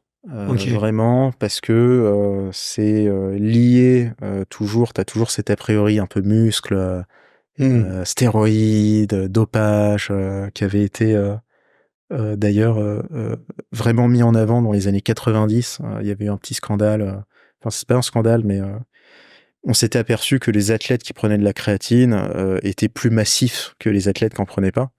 C'est parce que la créatine, en fait, le premier effet de la créatine, c'est un protecteur cérébral. Donc ça n'a rien à voir avec le sport. Ouais, la créatine, je deviens plus intelligent. Enfin, presque. Oui, c'est un protecteur. T'as énormément d'études qui ont été faites là-dessus, notamment sur, tu vois, quand t'as un accident de moto, tu te casses le crâne, complémentation en créatine, ça va t'aider en fait pour sur cette partie connexion neuronale. Même sur un trauma crânien pour un rugbyman ou quoi. Ok. Énormément d'études dessus. Tu vois, il y a une étude qui a été refaite récemment. Bon, je suis pas très pour, mais des études sur les animaux, mais ils prennent 5 petites souris avec des petits marteaux qui vont leur casser le crâne avec la même force. En fait, ils complémentent la moitié en créatine, l'autre pas, et ils regardent laquelle, enfin, tu vois, comment se passe la récupération. Ça s'applique aussi aux humains, sauf qu'on va pas casser le crâne des gens, mais t'as le même parallèle. Donc, c'est de base un protecteur qu'on utilise dans le milieu du sport, parce que la créatine, ça va aussi t'aider, ça va protéger ta masse musculaire. Ça va pas te l'accroître, ça va te la protéger. Ça veut dire que c'est très utilisé, notamment pour les personnes âgées. Donc les personnes âgées sont complémentées en créatine. Peut-être moins en France qu'aux États-Unis ou au Japon, mais là-bas, c'est vraiment le complément anti-sarcopénie par excellence, en plus de protéines, parce que ça va te préserver ta masse musculaire, ta masse maigre. Donc c'est super important. Et moi, j'en prends aussi, mais plus dans une optique santé. Protection de la masse musculaire, bien entendu, mais pour on va dire, la partie cerveau. Donc c'est vachement intéressant d'en prendre, et c'est un complément que moi, je recommande, en tout cas, ouais. J'avais vu aussi que pour les coureurs, c'était intéressant parce que justement, les coureurs sont très très fins. Et effectivement, l'effort nécessite un peu des fois de taper dans les réserves, tu vois, sur les muscles. Ouais. Et du coup, ça permettait de maintenir un peu une certaine forme de masse musculaire sans trop s'affiner, et tout en continuant à avoir des performances à peu près égales, quoi. Ouais. Moi, je pense que c'est super important, en fait, à partir du moment où tu fais du sport, pour moi, c'est un complément qui est pertinent. Qui est pertinent, ouais. Okay. Et que tu peux recommander à ta grand-mère, tu vois, pour les effets sur cette partie cerveau, plus le maintien de la masse musculaire. Ok, hyper intéressant. Je voulais juste te demander là, est-ce qu'il y a un complément qui est le plus alcalin, tu vois, justement, on parlait d'acidité, de danger pour les sportifs qui s'entraînent beaucoup. Ouais. De plus en plus commence à réaliser, je trouve, tu vois, effectivement, ce côté basifiant versus acidité, tu vois, acidifiant. Moi, j'aime beaucoup le citrate de magnésium. Ouais, ok. Je pense que c'est vraiment quelque chose que tu peux intégrer dans ta routine. Ok. Sans avoir, c'est quelque chose que tu peux prendre, que tu peux étaler dans la journée, en fait. Okay. Que tu peux prendre aussi dans ta boisson. Parce que les effets laxatifs, c'est si t'en prends beaucoup sur un instant T. Mais tu peux dissocier ça, avoir une complémentation un peu plus renforcée, on va dire, en magnésium dans la journée, autour de l'entraînement, le matin, le soir, pour vraiment avoir le bénéfice, en fait, sur les effets basifiants. Okay. Je pense que c'est assez intéressant. Après, tu as d'autres compléments, par exemple un complément que tu prends pas forcément, qui s'appelle le glycérol, qui est assez connu, peut-être plus dans le milieu du cyclisme. Le glycérol, qu'est-ce que c'est? C'est un diurétique osmotique, ce qu'on appelle diurétique osmotique. Donc en fait, ça va te canaliser les masses d'eau entre la peau et les muscles pour les rabattre dans les muscles. Ok. Donc ce qui est super intéressant pour les sports d'endurance, parce que ça te permet d'avoir à disposition, donc au niveau du muscle, plus d'eau donc tu peux faire plus d'efforts ou tu peux aller plus loin, en tout cas dans l'endurance. Donc ça, c'est vachement intéressant et plus d'eau disponible. Voilà, ça te permet d'avoir, on va dire, les fluides qui travaillent mieux aussi et qui te permettent de durer plus longtemps. Ok. Et pour la petite histoire, ça a été détourné dans le monde du body parce que le fait d'en prendre, ça te donne un aspect plus sec parce que ça t'élimine cette eau. En fait, l'eau, elle va être absorbée par le muscle, donc tu as un aspect un peu plus arrondi. Donc c'est plus de la cosmétique, on va dire, dans le milieu du bodybuilding, alors que pour l'athlète d'endurance, c'est vraiment un complément qui est super utile et sur lequel tu as un effet direct immédiat. C'est-à-dire que t'en prends, tu vois que tu dures plus longtemps. Donc ça, c'est vraiment des effets, tu vois, que tu ressens, surtout toi, j'imagine, parce que tu pratiques énormément, donc tu dois connaître un peu jusqu'où tu peux aller, ton degré de fatigue, etc. Et je vais en prendre avant un test de VMA. Hein. Ouais, mais carrément. Ouais. Et tu peux en prendre pendant la course, en fait. C'est vraiment quelque chose que tu peux boire, tu mets dans ta boisson et que tu bois tout au long parce que ça va t'aider en fait à moins suer et à mieux utiliser ton eau en fait pour la performance. Ok. Écoute, merci du type ça, je savais pas du tout. Plaisir. J'ai envie de tester tout de suite dès ce soir. Sur votre site, là, je me balade, je vois Camille Lacour, on en discutait, c'est un de vos ambassadeurs. C'est ça. Qu'est-ce qui prend un Camille Lacour aujourd'hui en retraite Alors, bon, peut-être qu'il y a des secrets, mais... Non, c'est assez intéressant de préciser qu'il est en retraite. Donc, Camille Lacour, tu vois, c'est un peu le cheminement logique chez nous, on va dire, parce que quand il faisait du sport de haut niveau, médaillé olympique, c'était focus performance, et donc Nutrimuscle, et donc protéines, acides aminés, tu vois, BCA, tout simplement. Ouais.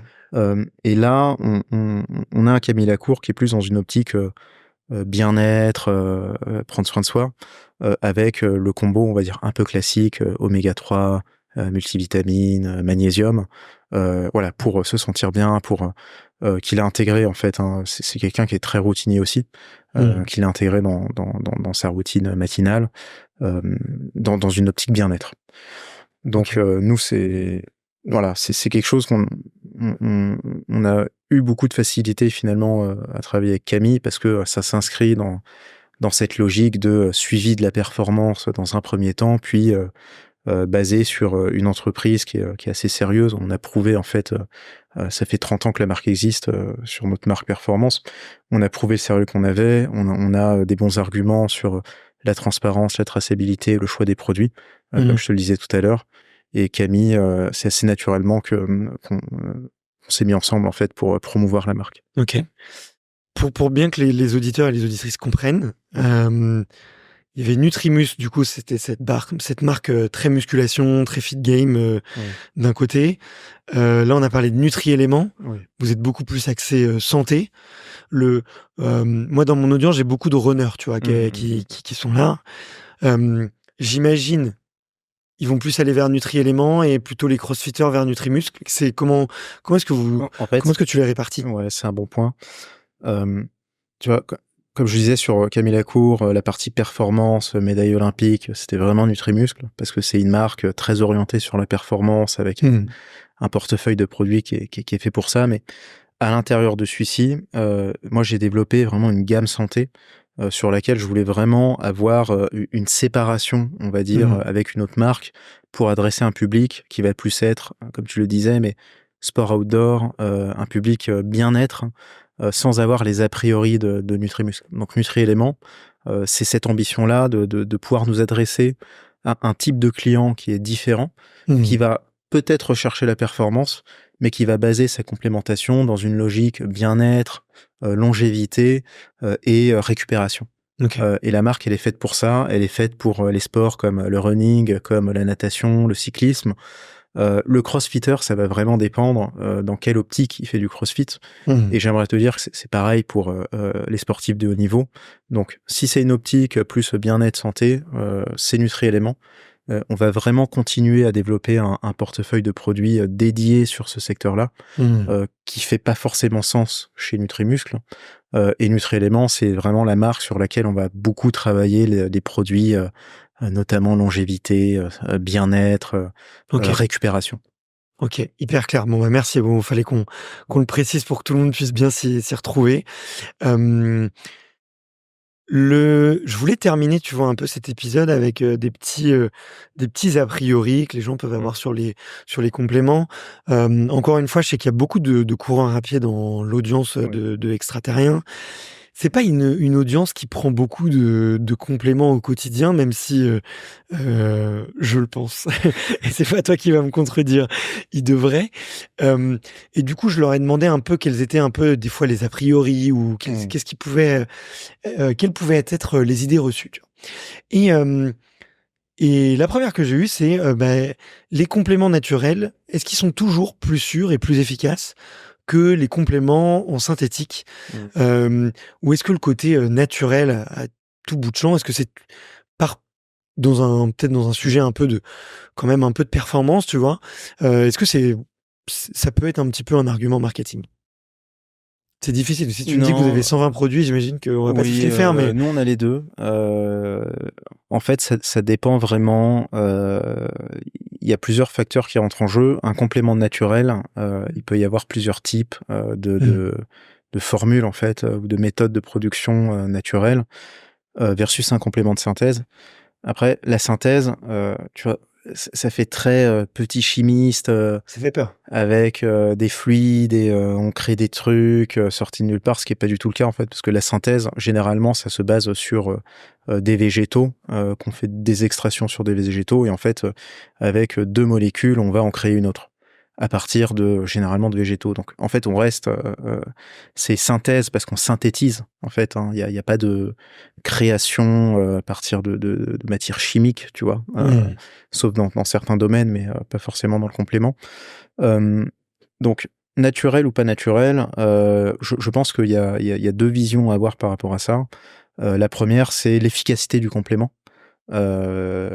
Par rapport à nous, ce qu'on veut en retirer. Donc ça peut être l'efficacité d'une vitamine naturelle versus une vitamine synthétique.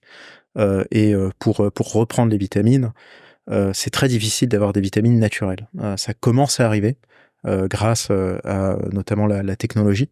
On arrive maintenant à concentrer des végétaux, par exemple des carottes, pour en extraire la vitamine sans qu'elle s'oxyde. Et du coup, ça, c'est assez récent. Tu vois, c'est un développement plutôt récent. Je pense que dans les 10 prochaines années, s'il faut que je te donne une tendance, on va venir à avoir beaucoup plus de vitamines naturelles qui proviennent d'extraction de végétaux parce que avec les techniques actuelles, on commence à arriver à isoler la vitamine et à pas la perdre en cours de route. Ce qui n'est pas le cas sur tout. Donc la synthèse, ça a du bien, ça a du mal, mais ça reste une composante prédominante dans les compléments alimentaires qui vient pallier justement en fait d'un manque de technologie sur des méthodes d'extraction. À l'intérieur du naturel, tu as du bon naturel et du mauvais naturel. Je te prends par exemple l'exemple des acides aminés, qui est un exemple parmi tant d'autres, mais tu as plusieurs méthodes de fabrication des acides aminés. Généralement, tu en as 3. Tu as les acides aminés de synthèse, donc processus, t'extrais des molécules que tu vas synthétiser ensemble et qui font une nouvelle molécule. Ça, c'est la première méthode. Tu as l'extraction. Donc l'extraction, qu'est-ce que c'est? C'est tu vas prendre par exemple des plumes d'oies, des poils de cochon, des cheveux humains, et en fait, t'extrais les acides aminés à l'intérieur. Donc ça, ça existe sur certains acides aminés. Est-ce que c'est qualitatif? Pas forcément. C'est un peu sale aussi au niveau du process. Et après, tu as la fermentation, donc de végétaux, où là, tu vas faire fermenter. Typiquement, tu fais pourrir du glucose issu de maïs, par exemple, ou de betterave. Et dans la putréfaction, donc dans cette fermentation, tu en extrais les acides aminés. Et en fonction des formes que tu prends, il y a un sujet de est-ce que c'est bien assimilé ou non, et de qualité. En sachant que l'extraction sur des plumes d'oie, c'est naturel, parce que provenance naturelle, mais est-ce que c'est aussi qualitatif que de la fermentation d'un végétaux? Peut-être pas. Donc, mais on reste sur des compléments naturels. Donc il faut vraiment aller un peu plus loin que oui, discours marketing, on va te dire naturel, c'est bien parce que ça fait beau, écologie, etc. Mais dans les faits, derrière le naturel, tu peux avoir des trucs où finalement la synthèse, elle est beaucoup plus économique, beaucoup plus écologique aussi qu'un processus qui provient de extraction naturelle. Tu as peut-être un exemple, tu vois, de produit, qui pourrait être marketé comme naturel, mais qui en fait est très bullshit et très, très peu qualitatif? On parlait tout à l'heure des protéines végétales. C'est OK. un exemple parmi tant d'autres, mais oui, Mmh. ça tombe dans cette catégorie. Ouais, OK, avec beaucoup de bio, effectivement. Ouais. Hem, Tu parlé d'assimilation. Comment est-ce qu'on peut savoir si le complément qu'on prend, il est bien assimilé? Est-ce qu'il y a une méthode? Est-ce que c'est notre ressenti? Alors, l'assimilation, c'est un peu est-ce que le complément ou l'aliment est biodisponible ou pas, Mmh. par rapport à notre corps d'humain, on va dire. Oui, on peut le savoir, et il y a plusieurs facteurs qui rentrent en compte. Il y a ta personne, ton background, tu as tes origines, qui jouent en fait sur l'assimilation. Donc ça c'est réel. Et après, est-ce que, tu vois, il y a ton génome aussi. Tu peux Mmh. avoir, des mutations, génétiques qui font que tu assimiles moins bien qu'une autre personne. Donc ça existe Mmh. et ça se ressent aussi. Et après, il y a la qualité des compléments, et la forme du complément. Par exemple, si on prend, je te donne un exemple comme ça, la vitamine B12, Mmh. tu as plusieurs formes de vitamine B12. En fonction de est-ce qu'elle est prise seule ou dans un multivitamine, c'est mieux d'avoir une forme différente, en fait. Tu as par Mmh. exemple, tu as 2 formes, généralement. Tu as la cyanocobalamin, qui est une forme, qui est très, très stable, qu'on va préférer mettre dans un complexe multivitamine, parce que, les interactions avec les autres vitamines font qu'elle va pas vraiment être inhibée. Et après, tu as la méthylcobalamine, qui est une autre forme de vitamine B12 qu'on va préférer prendre seule, qui est biodisponible, donc qui est, Mmh. naturelle, biodisponible. C'est la forme biodisponible de la cyanocobalamine. La cyanocobalamine, à l'intérieur du corps, elle se transforme en méthylcobalamine et après elle Mmh. est absorbée. Tu préfères l'avoir seule, hem, parce que, dans sa forme, transformée, elle a des interactions, qui peuvent, il peut y avoir des inhibiteurs, en fait, Mmh. avec d'autres vitamines. Donc nous, on fait vraiment ce travail de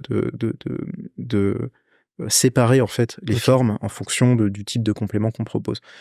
Heu, L'assimilation, donc la biodisponibilité, c'est quelque chose un peu global et après tu as l'assimilation en fonction de qui tu es.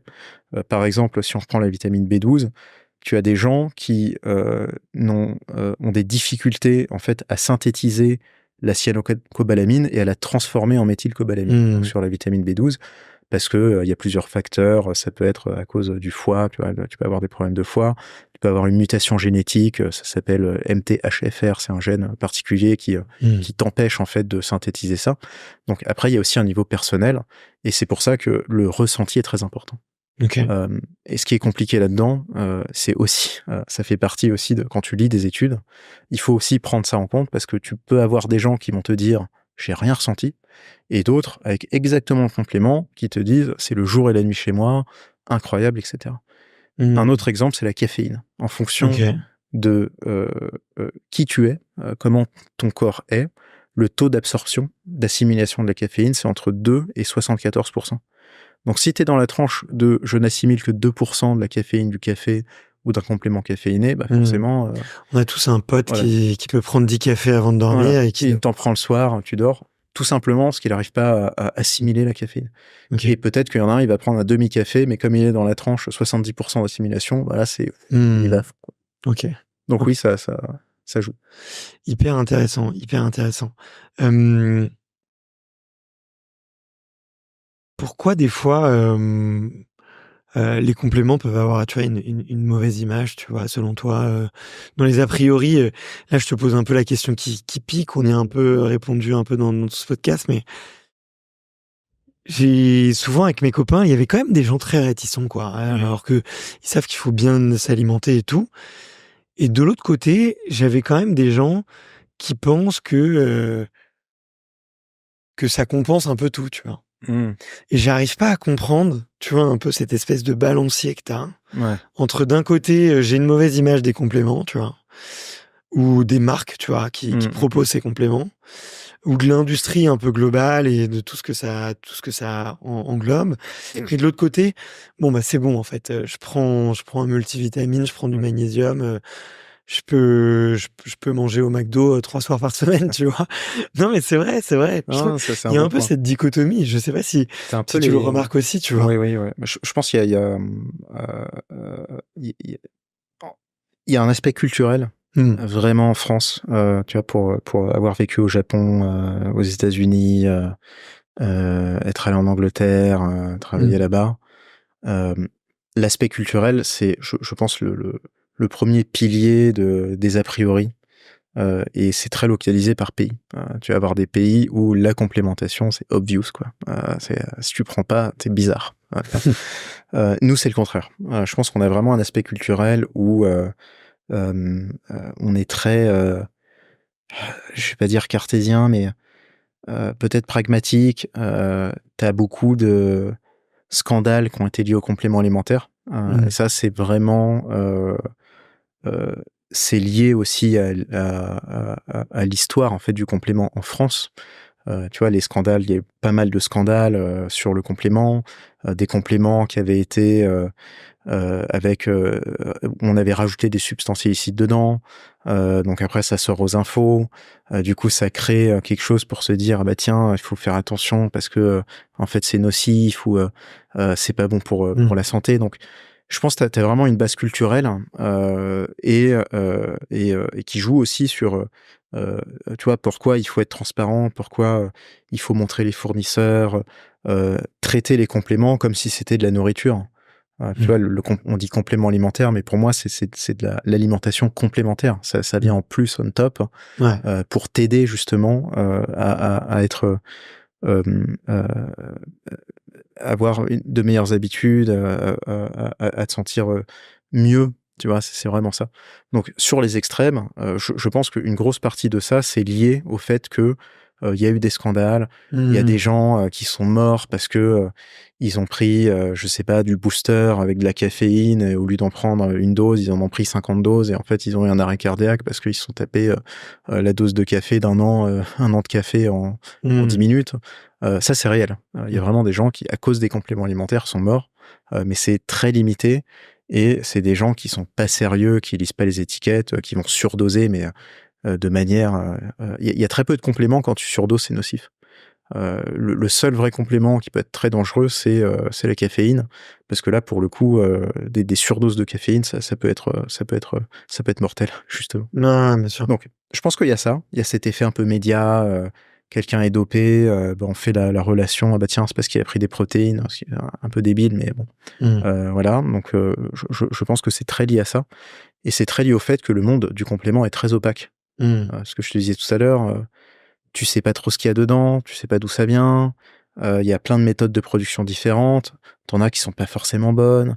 T'as des rajouts de liquéfiants dans les compléments pour que ça soit facile en production, mais qui sont nocifs aussi. Donc, et après, t'as des études où tu vas avoir des articles qui te montrent que on a analysé tel complément et au lieu d'avoir X milligrammes ou X % de principes actifs, bah, en fait, t'en as 5% et t'en as pas 100%, tu vois.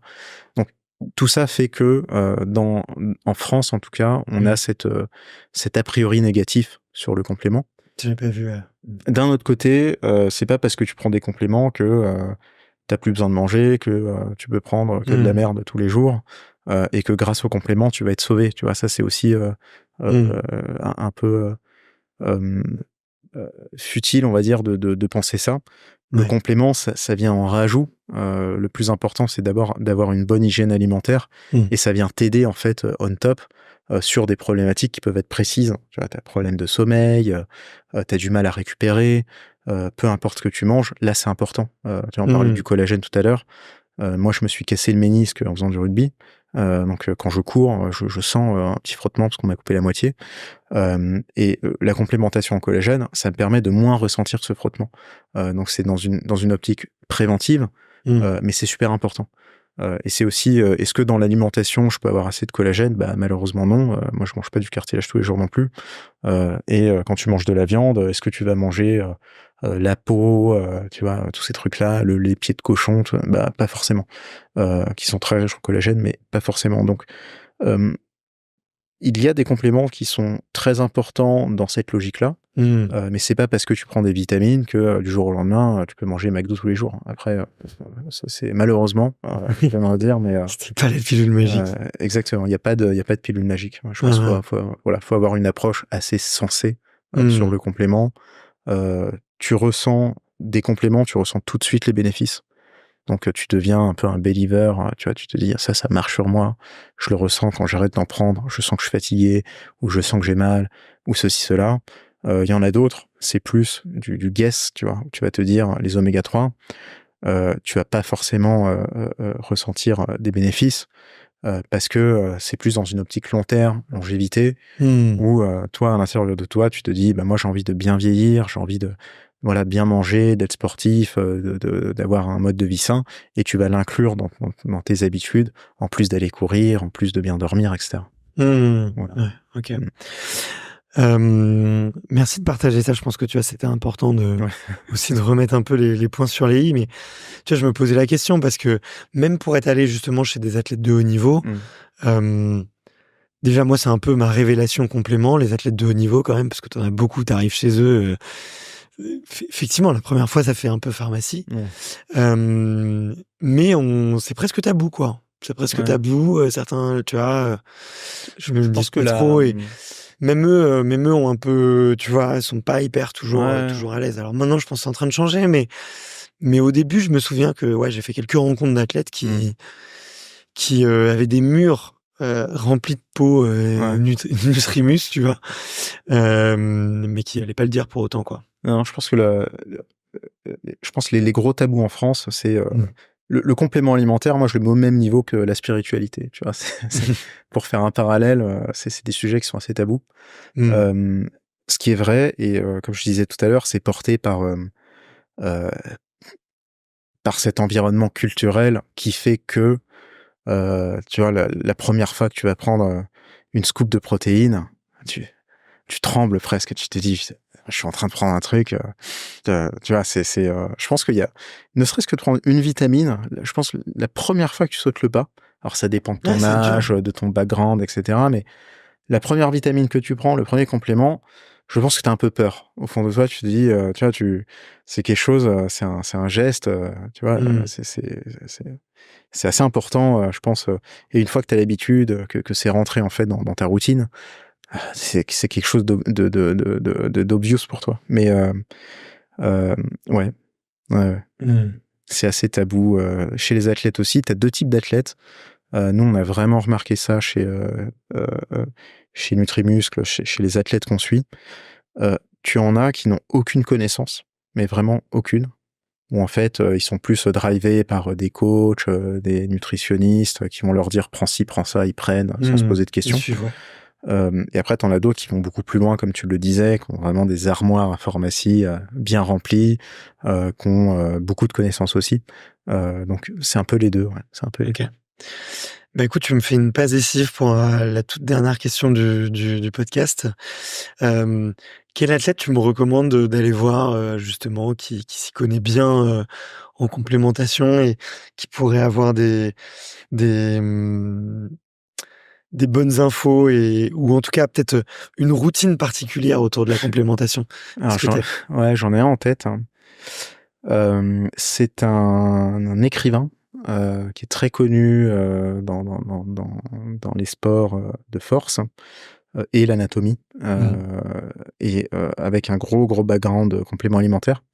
Il s'appelle Jérôme Simonet. Il est plus connu sous le nom de Michael Gundil. Il a écrit des livres sur l'anatomie, les mouvements de musculation, etc. Alors, qui s'adresse à tout public. C'est pas lié au bodybuilding, mais c'est si tu as envie de bien apprendre à te muscler, sans faire d'erreur, sans faire de faux mouvements, parce que c'est aussi l'une des causes principales de pourquoi les athlètes arrêtent, c'est la blessure, et c'est la mauvaise exécution des mouvements. C'est quelqu'un qui a écrit des très beaux livres sur le sujet, et qui a vraiment un gros background de connaissances, tu vois, qu'à la cinquantaine, ça fait 40 ans qu'il s'entraîne. Je pense que c'est une grosse source d'inspiration et de connaissances. C'est un peu PubMed sur pattes, tu vois. Ben écoute, ouais, pour avoir vu ses travaux, effectivement, je serais ravi de le rencontrer. Il faudrait que je fasse un épisode avec lui, parce que c'est passionnant à écouter. Donc merci de la recommandation. Ok, ben je comprends mieux du coup comment est-ce que vous êtes organisé et comment, quelle est la proposition de valeur, on va dire, Mmh. de Nutri-Muscle versus Nutri-Éléments. Mais aujourd'hui, c'est quoi la mission de l'entreprise? Aujourd'hui, c'est quoi la mission de Nutri-Éléments? Alors la mission de Nutri-Éléments, nous, on a vraiment voulu nous adresser, aux gens qui ont un mode de vie actif. Tu vois, typiquement, tu es super actif, tu as le boulot, la famille, tu fais du sport ensuite, et tu as besoin, en fait, dans ton alimentation. Non, attends, on refait. T'as envie de réussir, peut-être. Ouais, tu as envie de réussir un peu partout. Alors nous, Nutri-Éléments, la mission de Nutri-Éléments, on a vraiment voulu nous adresser aux gens qui ont un mode de vie actif, entre le boulot, la famille, mais qui font du sport le soir ou le week-end, qui ont envie d'être au rendez-vous un peu partout, et qui ont besoin en fait d'avoir une petite aide supplémentaire. En parallèle de ça, c'est des gens qui vont avoir une alimentation, qui vont essayer d'avoir une alimentation qui soit saine, qui soit en phase avec ce mode de vie actif, mais on vient ajouter un peu cette petite brique sur la complémentation, pour permettre en fait à cette routine du quotidien de pouvoir marcher, de pouvoir continuer à marcher. Et on a cette grosse partie, nous, qu'on appelle, on va dire, prévention, sur lequel on aime bien être positionné, pour pouvoir permettre en fait de continuer le sport, surtout sur des personnes qui, que ce soit toi, que ce soit moi, on n'a plus 20 ans, on n'a plus cette fougue et cette facilité de récupération qu'on avait avant. Et avec Nutri-Éléments, on veut adresser ça aussi, avec des compléments qui permettent en fait de continuer dans le sport et voilà, de se surpasser au quotidien. C'est vraiment la mission de Nutri-Éléments, et c'est ce que j'ai voulu faire aussi pour ce type de personnes, dans lequel je me reconnais aussi. Nous, on est vraiment, je pense, s'il faut retenir une chose, c'est on va plus loin que juste revendre une vitamine ou un machin. On va vraiment dans le sourcing, le fournisseur, comment c'est produit, comment c'est extrait, est-ce que c'est des extractions à l'alcool, à l'eau, comment c'est processé. Et ça, je pense que c'est vraiment notre cœur de métier, qui nous permet en fait de faire des bons compléments, des choses que moi je prends, tu vois, tous les jours. On a parlé de mes 3-4 compléments préférés, mais dans les faits, par jour, j'en prends beaucoup plus. Et voilà, c'est quelque chose que je pense qui a un intérêt. Tu vois, on a toujours envie de savoir comment c'est fait, comment c'est produit. Et j'espère avoir apporté un peu la petite pierre à l'édifice sur cette partie complément et prise de conscience aussi du consommateur. Mais écoute, je crois qu'on a rempli le pari. On a rempli le pari pour aujourd'hui. Merci beaucoup, Théo. Avec plaisir. Salut. Ciao.